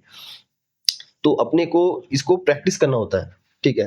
तो कैसे प्रैक्टिस करेंगे इसको हम लोग? देखो, प्रैक्टिस करना क्या होता है कि जैसे कि हमने आंख बंद कर लिया, ठीक है, ओके। और हमारा जो सबसे नीचा चक्र है, जिसको हम लोग मूलाधार बोलते हैं। एक सेकंड, आप मुझे एक बार मतलब मेरे ऊपर प्रैक्टिकल करिए, तो मुझे करना है सही में, मुझे ये सीखना भी है। अच्छा, तो ठीक है, आप बोलेंगे तो मैं बंद कर लूंगा। हाँ, तो मैं इसको एक छोटा सेशन जैसा करते हैं, ठीक है। मैं चाहूंगा, मैं थोड़ा एक्सपीरियंस करना चाहता तो हूँ। पहले आप अपना बैकबोन सीधा कर लो, ओके, बैकबोन सीधा करना है। बैकबोन स्ट्रेट रखो, ठीक है। मतलब आप भूल जाओ यहाँ पे क्या है, यहाँ पे बस आप आंख बंद कर लो और आपके आंखों मतलब आपके अंदर जो भी है उसको देखते रहो, ठीक है। ओके ओके अब अपना ध्यान सबसे नीचे सेंटर मतलब आपका जो मूलाधार चक्र है, ठीक है, वहां फोकस करो और ट्राई करो कि ब्रीदिंग को आप उधर भेज सको, ठीक है। ब्रीदिंग को भेजते हुए ध्यान को उधर फोकस करते हुए पहले आप बोलो लम, लम, उसके जस्ट ऊपर आओ अपने सेक्स सेंटर में, ओके उस वहां पर आप बोलो फोकस रखते हुए ब्रीदिंग को वहां भेजते हुए वम, वम, उसके जस्ट ऊपर आओ नाभि में, वहां पर आप बोलो रम, रम, उसके जस्ट ऊपर आओ हार्ट पे, वहां पर फोकस करते हुए ब्रीदिंग भेजते हुए बोलो यम, यम, उसके जस्ट ऊपर में आओ अपने कंठ पे, वहां पर फोकस करते हुए ब्रीदिंग भेजते हुए बोलो हम, हम, उसके जस्ट ऊपर आओ अपने आज्ञा चक्र पे, अपने दोनों भौहों के बीच में, वहां पर आप बोलो ओम, ओम, और उसके जस्ट ऊपर आपके सर के ऊपर वहां पर आप बोलो ओम, या बिना किसी शब्द के वहां पर फोकस कर लो। तो ऐसे एक बार करने से हो जाएगा? शुरू में 7 बार रिपीटेशन करो, 7 बार रिपीटेशन? नीचे से ऊपर, ऊपर से नीचे, मतलब ऊपर से नीचे की ओर आओ मंत्र रिपीट करते हुए और फिर नीचे से ऊपर की ओर जाओ। ये एक्चुअली आपके जो एनर्जी है उसको ऊर्ध्वगामी करता है, ऊर्ध्वगामी करता है मतलब उसको चैनलाइज करता है। चैनलाइज करता है। हाँ, मैं फील कर रहा था एकदम, मतलब हाँ। उस जगह को मैं सेंस कर पा रहा हूँ। जैसे मैं जब पेट में आ रहा हूँ तो मैं अपने पेट को सेंस कर पा रहा हूँ, हार्ट में आ रहा हूँ तो हार्ट को सेंस कर पा रहा हूँ, गले को सेंस कर पा रहा हूँ, यहाँ पे सेंस कर पा रहा हूँ, यहाँ पे सेंस कर पा रहा हूँ। और बाकी लोग तो करेंगे तो वहाँ बाकी लोगों को सेंस हो जाएगा। हो जाएगा ठीक है। लेकिन ये जो चक्र हीलिंग है ना, चक्र हीलिंग से पहले अगर हम थोड़ा सा प्राणायाम कर ले, मतलब प्राणायाम भी नहीं, पहले तो मैं बोला हल्का सा व्यायाम करो, व्यायाम, रनिंग कर लो या वॉकिंग कर लो, ठीक है, और या फिर कुछ योगिक दंड बैठक वगैरह मार लो, अपना बॉडी थोड़ा सा गर्म कर लो, ठीक है। उसके बाद फिर आप कपालभाति अनुलोम विलोम करो, ज्यादा नहीं, 2-3 मिनट। मतलब इसको ऐसे बोल सकते हैं जैसे हम लोग जब जिम जाते हैं तो जिम जाके सबसे पहले स्ट्रेचिंग करना होता है। वो रहा स्ट्रेच ना रहा तो सीधा दिक्कत दे सकता है, क्योंकि बॉडी का कंडीशन हर दिन एक जैसा नहीं होता। उसको पहले उस मोड पे लाना उस पड़ता मोड है। पे लेके आओ उसको, मतलब बॉडी को पता चलना चाहिए कि हाँ मैं उस स्टेज में घुस रहा हूँ, घुस रहा हूँ। हाँ, तो फिर वो दिक्कत नहीं देती है।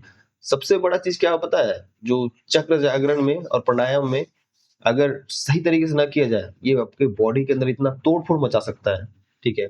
आपकी एनर्जी स्टेट को इतना ज्यादा मतलब बोल सकते हैं अनबैलेंस कर सकता है कि वो या तो बीमार बन जाएगा, या तो साइकिक बन जाएगा, या तो उसकी बॉडी की धज्जियां उड़ जाएगी। अरे आप तो अभी डरा रहे हो। नहीं तो ये नेगेटिव पर्सपेक्ट को भी समझ लेना जरूरी है ना। तो इसको पॉजिटिवली करें कैसे?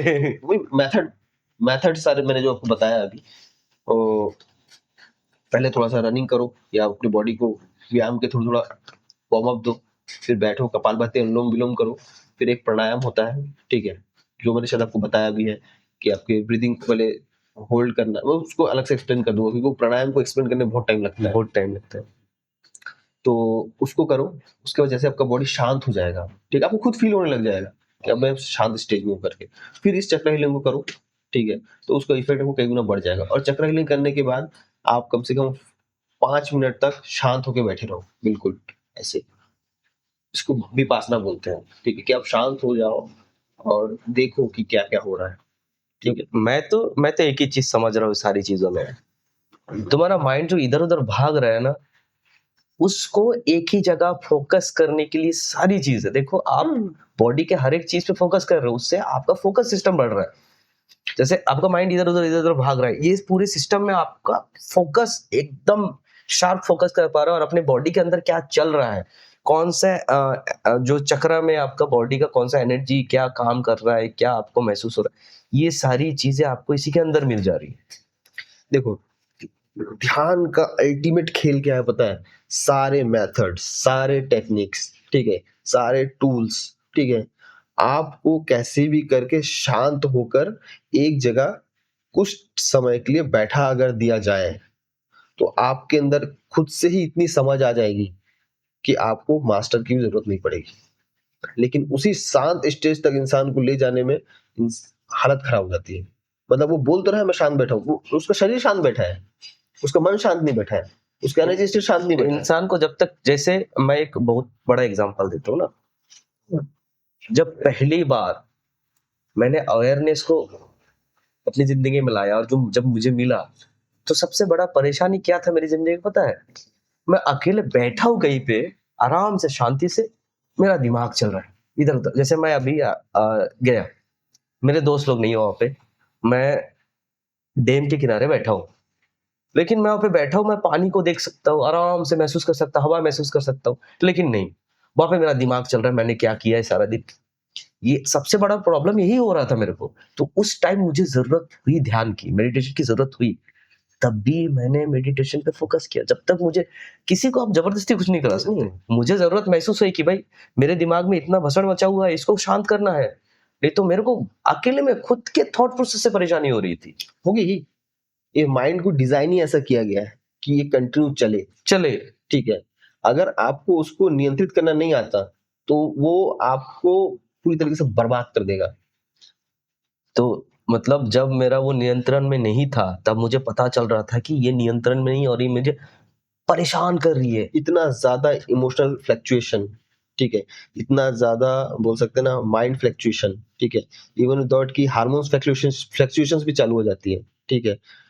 तो उस चीज को अगर आप अपने अवेयरनेस के थ्रू शांत नहीं करोगे तो आपसे ऐसी ऐसी चीजें करवा लेगा, ठीक है, जिसको आप बाद में देख कर बोलोगे कि रिग्रेट फील होगा आपको, ठीक है, तकलीफ भी देगी उस चीज, क्योंकि एक बार जो कर्मा हमारे थ्रू हो जाता है, चाहे वो अवेयरनेस में तो हो या अनअवेयरनेस में हुआ हो, उसका इफेक्ट हमारे अंदर रह ही जाता है, ठीक है। तो प्राणायाम और ध्यान का एक बहुत बड़ा आयाम ये भी है कि हम अपने कर्मास को कैसे काटें।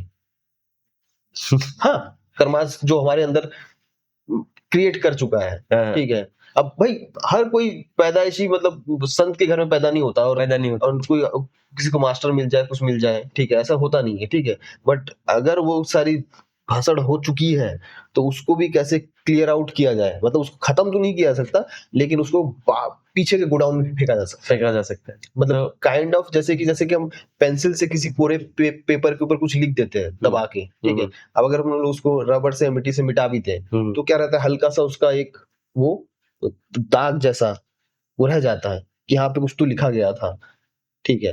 तो वो चीज को अपन हटा सकते हैं, ठीक है, मतलब सीधा फ्लैश आउट कर सकता है हर चीज को, किसी एक चीज पे फोकस कर सकते हैं। तो ये सारी चीजों में जब पैदाइशी बात आई कि पैदाइशी कोई तो संत के घर में पैदा नहीं हो सकता, जरूरी नहीं है। संत के घर में पैदा हुए लोग भी करते हैं, तो उसकी कर्मास है, उसकी जो भी है वो तो भाई जो है लिख के लेके आया तो करेगा ही। तो आपसे एक क्वेश्चन है कि आपका जो अवेयरनेस है वो आपको कब मिला? बचपन से आप ऐसे थे कि? नहीं, बचपन से मैं ऐसा नहीं था, उसको पता है मैं बचपन से मैं ऐसा कुछ नहीं था, साथ में बैठ के पढ़ा है मेरे एक ही बेंच में, ठीक है। मेरे दोस्त लोग जब मेरा, लेकिन तो बंदा वो भी अवेयर है जिसको पॉइंट आउट कर रहे हो। हाँ, तो मैं बचपन से ऐसा नहीं थे ना। अच्छा, जर्नी होता है पूरा, तो वो जर्नी कब आया? प्रेम में इसका कुछ हाथ है या फैमिली मैटर है, क्या है? बहुत सारी मैटर है इसमें। देखो मैं अपने थोड़ा सा बैकग्राउंड को थोड़ा सा वो करता हूँ, एक्सप्लेन करता हूँ। पापा मेरे डॉक्टर हैं, ठीक है, और मम्मी मेरी हाउसवाइफ है, ठीक है, और दोनों ने मेरे को अलग अलग तरीके से पाला है, ठीक है। मेरे पापा ने मेरे को राजा जैसा पाला है और मेरी मम्मी ने मेरे को सेंट जैसा पाला है, ठीक है। तो मेरा ऐसा था कि मैं जब भिलाई में पढ़ने के लिए गया क्लास 10th के बाद, ठीक है, 11th 12th में पढ़ाई में बहुत ज्यादा अच्छा नहीं था, ठीक है। मेरे रिजल्ट देखोगे तो आपको बोलेगा कि ये बंदे से कुछ नहीं हो सकता है। लेकिन मेरा ना एक्स्ट्रा करिकुलर स्पोर्ट, डिबेट और इन सारी चीजों में मेरा अच्छा कमांड था, ठीक है। वो मेरे को बचपन से ही मिल गया था वो सारी चीजें, क्वालिटीज। तो इवन ऑफ दैट कि स्कूल टाइम में मैंने अकेला हिंदी मीडियम का लड़का मैं, और एक तरफ इंग्लिश मीडियम के सारे लड़के और फैकल्टीज, ठीक है। और डिबेट हो रहा था कि स्कूल में मोबाइल अलाउड होना चाहिए कि नहीं, ठीक है। तो वो सारे उसमें थे, फेवर में थे कि स्कूल में मोबाइल अलाउड होना चाहिए और मैं अकेला अलाउड नहीं होना चाहिए और कोई प्रिपरेशन नहीं, कुछ नहीं, वो इंस्टेंट डिबेट था, ठीक है। तो वहाँ पर मैंने अकेले खड़े होके उनको प्रूफ कर दिया कि मोबाइल गलत है, अगर आप मोबाइल स्कूल में अलाउड करते हो तो। और वहाँ पे सिर्फ स्टूडेंट्स नहीं थे, फैकल्टीज भी थे जो मेरे अपोज में बोल रहे थे। उसके बाद फिर मैं वहाँ पे डिबेट जीत गया।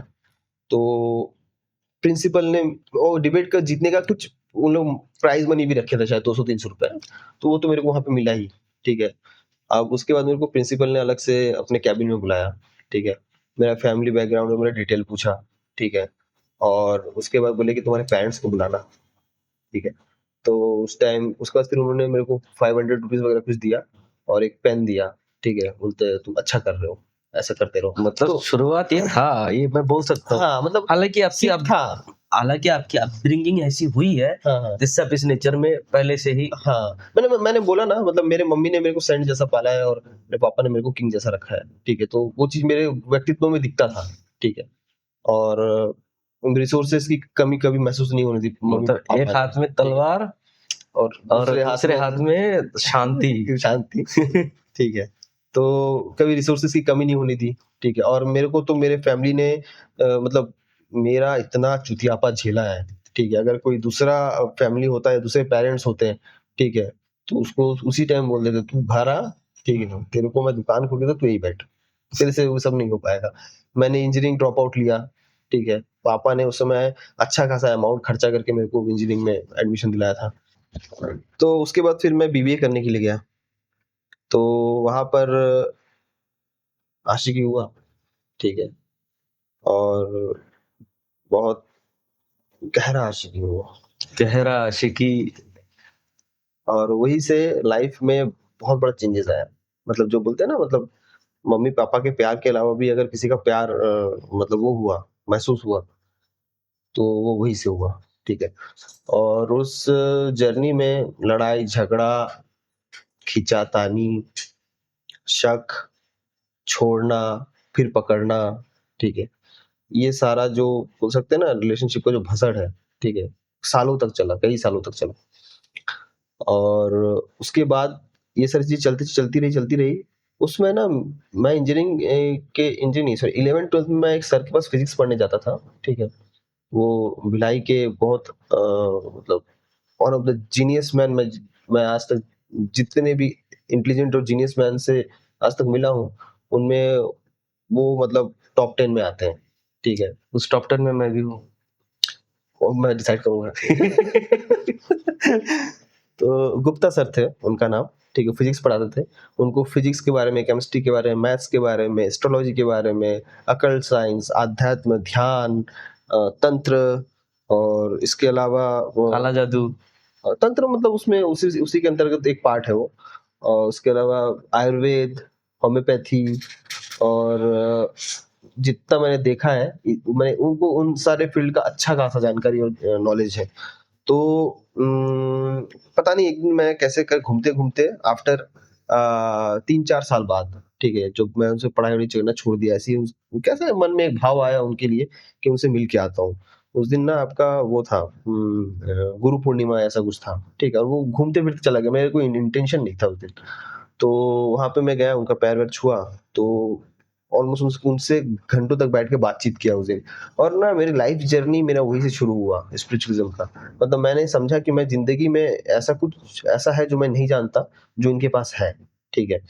उसके पहले मैं जिम करता था, बॉडी वॉडी मेंटेन करके रखा था अच्छा खासा, और घर से भी रिसोर्सेज की कोई कमी होती नहीं थी, ठीक है। तो मेरे पास बहुत सारा टाइम और एनर्जी था जिसमें मैं उस चीज को दे सकता था। तो उन्होंने फिर वहां से बात करते उन्होंने बोला कि मैं तुमको कुछ बताऊंगा, कुछ दूंगा, ठीक है, लेकिन मेरे को डर लगता है ये सब चीजों को देना, क्योंकि कम उम्र में अगर ये सारी चीजें मिल जाती है लोगों को, तो क्या होता है, या तो वो समाज या सोसाइटी छोड़ देते हैं, या तो इसका मिसयूज करते हैं, क्योंकि उनके अंदर उतना समझ नहीं होता। और उनको इस बात का बहुत डर था कि मैं समाज और सोसाइटी छोड़ दूंगा, क्योंकि मैंने कुंडली देखा तो उन्होंने बोला कि संभावना है तुम्हारे साथ ऐसा कि हो सकता है, और तुम अपने घर के इकलौते बेटे हो, अगर तुम ये चीजें छोड़ देते हो तो तुम्हारे मम्मी पापा के लिए, उनके फ्यूचर के लिए सही नहीं है। तो मैं बोला कि नहीं, ऐसा कुछ नहीं होगा। तो मेरा एक रूम था, ठीक है, जहाँ पर सिर्फ एक बेड होता था और एक पढ़ने के लिए टेबल होता था, वाईफाई लगा हुआ होता था और मेरे ज़रूरत के रिसोर्सेज होते थे। और उस रूम में चुनिंदा लोगों के आने के अलावा मतलब चुनिंदा लोगों के अलावा कोई नहीं आता था। तो मेरे पास बहुत सारा समय होता था। तो मैंने स्टडी करना चालू किया, द ऑटोबायोग्राफी ऑफ अ योगी, और उसके बाद रामकृष्ण परमहंस देव की किताब, और आपका स्वामी विवेकानंद जी की किताब, और मेरे पास सिस्टम था, उसमें लैपटॉप और वाईफाई उस समय मेरे पास अवेलेबल था। तो मैंने यूट्यूब पे चीज़ें खंगालना जैसे चालू की, तो उसके बाद उसका अपने आप लिंक आता जाता है, ठीक है? तो वो सारी चीज़ें मैंने देखना चालू किया, और चीज़ें मुझे बहुत आकर्षित करने लगी। उस टाइम मैं संदीप माहेश्वरी का भी वीडियो भी बहुत ज़्यादा देखता था। तो उसके बाद यहाँ से मेरी लाइफ जर्नी शुरू हुई, फिर सर ने मेरे को बहुत सारे मेथड्स बताए, ठीक है? तो उस मेथड्स को फॉलो करते जैसे ही उसका इफ़ेक्ट आना चालू हुआ मेरे अंदर, तब मैं पूरी तरीके से बदल गया, ठीक है? और वो जर्नी बहुत अच्छी और बहुत खतरनाक थी, ठीक है?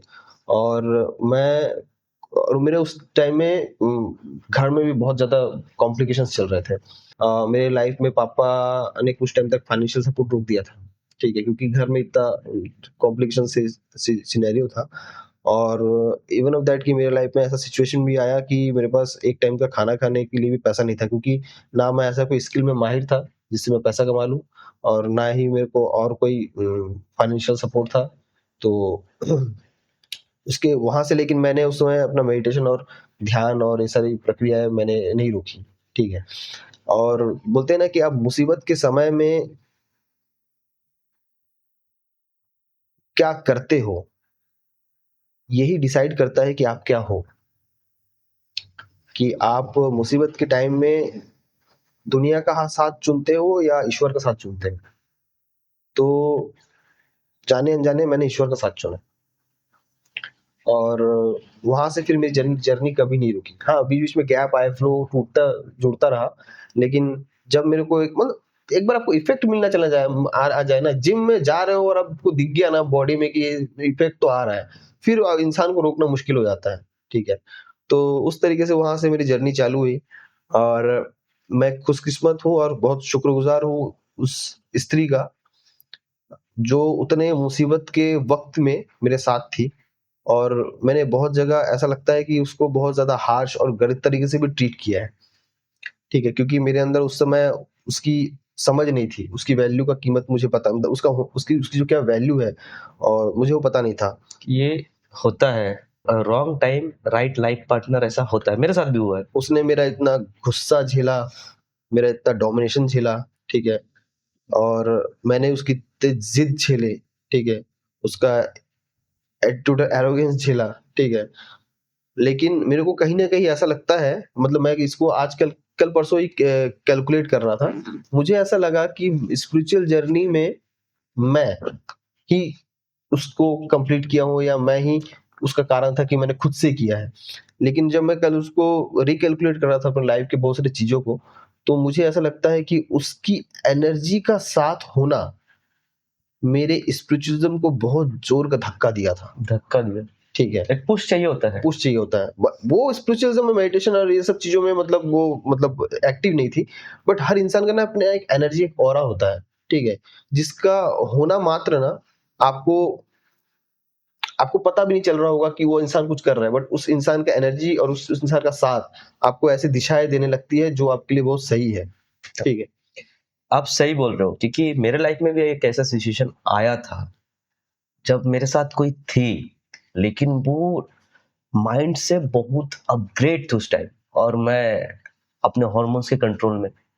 लेकिन वो ऐसा-ऐसा बात करती थी ना, जो उस टाइम मुझे समझ में नहीं आता था। लेकिन अभी के टाइम में वो चीज़ समझ में आती है, और वो 6-7 साल पहले की बात है ये सब, जब वो ये सब बातें किया करती थी। और आज के डेट में वो चीज़ समझ में आता है कि मुझे रॉन्ग टाइम में राइट लाइफ पार्टनर मिला था। लेकिन मेन है कि हम लोग उस टाइम उतना मैच्योर नहीं होते, और जब मैच्योर नहीं होते ना, तब हम उनको ना होल्ड करके रख नहीं पाते। किसी हाई एनर्जी इंसान को होल्ड करके रखना ना बहुत मुश्किल होता है, अगर आप मेंटली इमेच्योर हो। और मैं उस टाइम इमेच्योर था, मैच्योरिटी था ही नहीं मेरे अंदर। और डोमिनेंस वाली जीन तो मेरे अंदर पहले से ही थी और उसको डोमिनेंस पसंद नहीं था। लेकिन मेरे केस में ऐसा है ना कि उसने मेरा बहुत डोमिनेंस झेला है बहुत ज्यादा। और मैं हूँ मतलब डोमिनेंट हूँ। मेरा मतलब ना, अगर मैं अपना राशि कुंडली भी देखता हूँ, I am rule by sun energy and also rule by the Mangal energy. ठीक है, तो जो सन का जो एनर्जी होता है, जो जो sun is the king of all ग्रहास। ठीक है, तो उनका जो एनर्जी होता है वो थोड़ा सा डोमिनेटिव होता ही है। और जो मंगल का जो एनर्जी होता है वो थोड़ा सा उसको मैस्कुलिनिटी को देता है, मतलब शरीर के प्रति ज्यादा पावरफुल और ज्यादा वो एक्टिव होना। इतने डोमिनेंट पावर को भी झटका मिला है, हाँ, अच्छा खासा झटका मिला है तभी, और एक धक्का मिला है, पुश मिला है। और थोड़ा सा, लेकिन सबसे अच्छी बात यह है कि मेरे को लाइफ में बहुत अच्छे गुरु मिले। मतलब मेरा गुरु ठीक है, अच्छा है, स्ट्रांग है। गुरु अच्छा होना चाहिए ना। हाँ, तो जिसकी वजह से मैं कभी पात नहीं भटका। मतलब मेरे जो बुराइयां भी है, मतलब उसको भी मतलब उन्होंने चैनलाइज करके उसको उसका उपयोग करवा लिया, उपयोग करवा लिया। मतलब बोलते हैं ना, मतलब मैंने कहीं पे एक वो कृष्ण जी का एक कटिंग क्लिप सुनता हूँ मैं। तो मतलब वो ग्रंथ में लिखा है कि नहीं नहीं पता, बट मैं सीरीज में, जो सीरियल में है, वो वहाँ का जो एक्ट है वो मेरे को वो बहुत अच्छा लगा। तो उसमें शकुनी और कृष्ण के बीच में संवाद होते रहता है। युद्ध से कुछ दिन पहले उन लोग वो युद्ध ग्राउंड में जाते हैं जहाँ पर कृष्ण और शकुनी मिलते हैं। तो शकुनी और उनका बात जब होते रहता है तो शकुनी बोलते हैं कि वासुदेव, कैसे जीतेंगे आप तो धर्म के पक्ष में हैं, आप तो छल भी नहीं कर सकते। ठीक है, और बिना छल की युद्ध जीतना तो संभव नहीं है। तो कृष्ण वहां पे बहुत अच्छा आंसर देते हैं कि धर्म के लिए किया गया छल भी धर्म है। तो मतलब अगर चीजें धर्म के लिए की जा रही हैं, मतलब अगर चीजें सही करने के लिए कुछ थोड़ा गलत करना पड़ रहा है, तो वो मतलब ऐसा है कि वो जस्टिफाइड है। जस्टिफाइड है। सही। कितना सही है कितना गलत है वो हर किसी का अपना पॉइंट ऑफ व्यू है। ठीक है, कर्ण को छल से मारा गया, हर किसी का अपना अपना पॉइंट ऑफ व्यू है, लेकिन है वो अपना अपना जगह पे, अपनी जगह और वो पे सही सबका भी है। अपना अपना। लेकिन धर्म की स्थापना के लिए उनको वो करना जरूरी पड़ गया, इसलिए उन्होंने उसको किया। और खैर उसको उनका कर्मा भी भुगतना ही पड़ा, ऐसा नहीं है, लेकिन देवताओं को भी अपना कर्मा भुगतना पड़ता है, ऐसा है। मेरे ऑडियंस को अगर आप कोई बुक के बारे में बोलना चाहिए कि वो प्रिफर करे ताकि उनका अवेयरनेस थोड़ा अच्छा हो। मैं कुछ चीज बताऊं, अगर आपको स्पिरिचुअल जर्नी अगर आपको शुरू करना है ना, तो आप ऑटोबायोग्राफी ऑफ अ योगी पढ़ो और ओशो की बुक पढ़ो, सम्मुख से समाधि की ओर। ठीक है, मैंने उनको पढ़ा नहीं है, लेकिन मैंने वो पूरा सीरीज को सुना है। ठीक है, और मेरे को ऐसा लगता है कि ओशो को पढ़ने से ज्यादा सुनने में ज्यादा मजा आता है। ठीक है, क्योंकि उनका सुनने में जो उनका रस है, और मतलब उनका जो बोलने के जो तरीके में जो रस है, वो मतलब अल्टीमेट है। मतलब उनके शब्द ही धीरे धीरे आपके कॉन्शियसनेस को जगाने लग जाएंगे। ठीक है, उनका ऑरा, उनका फ्रीक्वेंसी ही ऐसा है कि वो आपके कॉन्शियसनेस को हिट करने लग जाएगा। और इसके अलावा एक बार ना रामकृष्ण परमहंस देव की किताब पढ़ सकते हैं, और ना वो मार्केट में आना ना अभी थोड़ा सा बंद हो गया है, बट अगर थोड़ा सा रिसर्च किया जाए तो मिल जाएगा। क्योंकि रामकृष्ण परमहंस देव जी का जो जर्नी है ना, मतलब ना वो भक्ति मार्ग से है। ठीक है, और उनका जो अल्टीमेट भक्ति और उनकी जो प्रगाढ़ श्रद्धा, और उनका मतलब अनएजुकेटेड होते हुए भी इतना ज्यादा उपलब्ध व्यक्ति थे। मतलब लोगों को लगता है कि स्पिरिचुअल में जाने के लिए बहुत ज्यादा हाईली क्वालिफाइड, हाईली एजुकेटेड और बहुत ज्यादा नॉलेजेबल होना चाहिए, ग्रंथों की समझ होनी चाहिए। ठीक है, लेकिन वो नहीं थे। ठीक है, उनको लिमिटेड चीजें ही पता थी, और उन लिमिटेड चीजों को ही प्रैक्टिस कर करके उन्होंने उस स्तर को हासिल किया। हर चीज का रास्ता अलग होता है। हाँ हाँ, किसी का रास्ता रिलेशनशिप हो सकता है, किसी का रास्ता फाइनेंशियल प्रॉब्लम हो सकता है, किसी का रास्ता फैमिली प्रॉब्लम हो सकता है। मतलब जो इंसान जो चीज चाहता है उसमें अगर कोई प्रॉब्लम हाई लेवल का है तो उसको पुश मिलता है। और कोई ऐसी एक सलाह जो आज के जनरेशन को आप देना चाहोगे? देखो, सलाह तो सिर्फ मांगने वालों को ही दिया जाना चाहिए। ठीक है, परंतु मैं एक ना अनुरोध करता हूँ, मतलब एक तरीके से एक रिक्वेस्ट है, अनुरोध है कि अवेयरनेस और स्पिरिचुअलिज्म, फिजिकल फिटनेस और फाइनेंशियल स्टेबिलिटी और नॉलेज, ये ऐसी 4 चीजें हैं, ठीक है, जो आपको पूरी जिंदगी भर काम आने वाली है। तो आप चाहे कुछ करो या ना करो, कम से कम इन 4 चीज़ों के ऊपर काम करो, फ़ोकस करो, ठीक है? और अपने लाइफ़ को वैसे जी के जाओ, जैसे आप जीना पसंद करते हो, जो आपको सुख देता हो, आनंद देता हो। Society, family conditions, financial condition, physical condition, mental condition सबका अलग-अलग है, ठीक है? और सबके लाइफ़ में कुछ ना कुछ तकलीफ़ें हैं ही हैं। पर मेरे को ऐसा लगता है कि आपका अवेयरनेस और आपका स्पिरिचुअल जर्नी आपको इन सब चीज़ों को ओवरकम करने में और इन सब चीज़ों के ऊपर जीत हासिल करने में बहुत बड़ा मदद कर सकता है। करना ज़रूरी है। ये सारी चीज़ें बेसिक, मैं बोलूँगा ये बेसिक नीड है ये। जैसे लोगों को लगता है बेसिक नीड पैसा है, लेकिन पैसा के साथ-साथ अवेयरनेस भी है। अवेयरनेस बहुत बड़ी नीड है। लोग लूप में फँसे हुए हैं और इसका एग्ज़िट करना भी नहीं जानते। मैं दूसरे टाइप का इंसान हूँ। मैं लोगों के बुराई को छोड़ के अच्छाई को खींच लेता हूँ मैं लोगों के अंदर से। ये तो बहुत बढ़िया। मैं बहुत जगह ऐसा गया हूँ, इतनी गंदगी थी, लेकिन उसमें से भी अच्छा चीज़ खींच के ले आया, वो गंदगी को छोड़ के। वो क्वालिटी आपके अंदर दिखती है। तो thank you Pandit ji. Thank you Abhyas ji.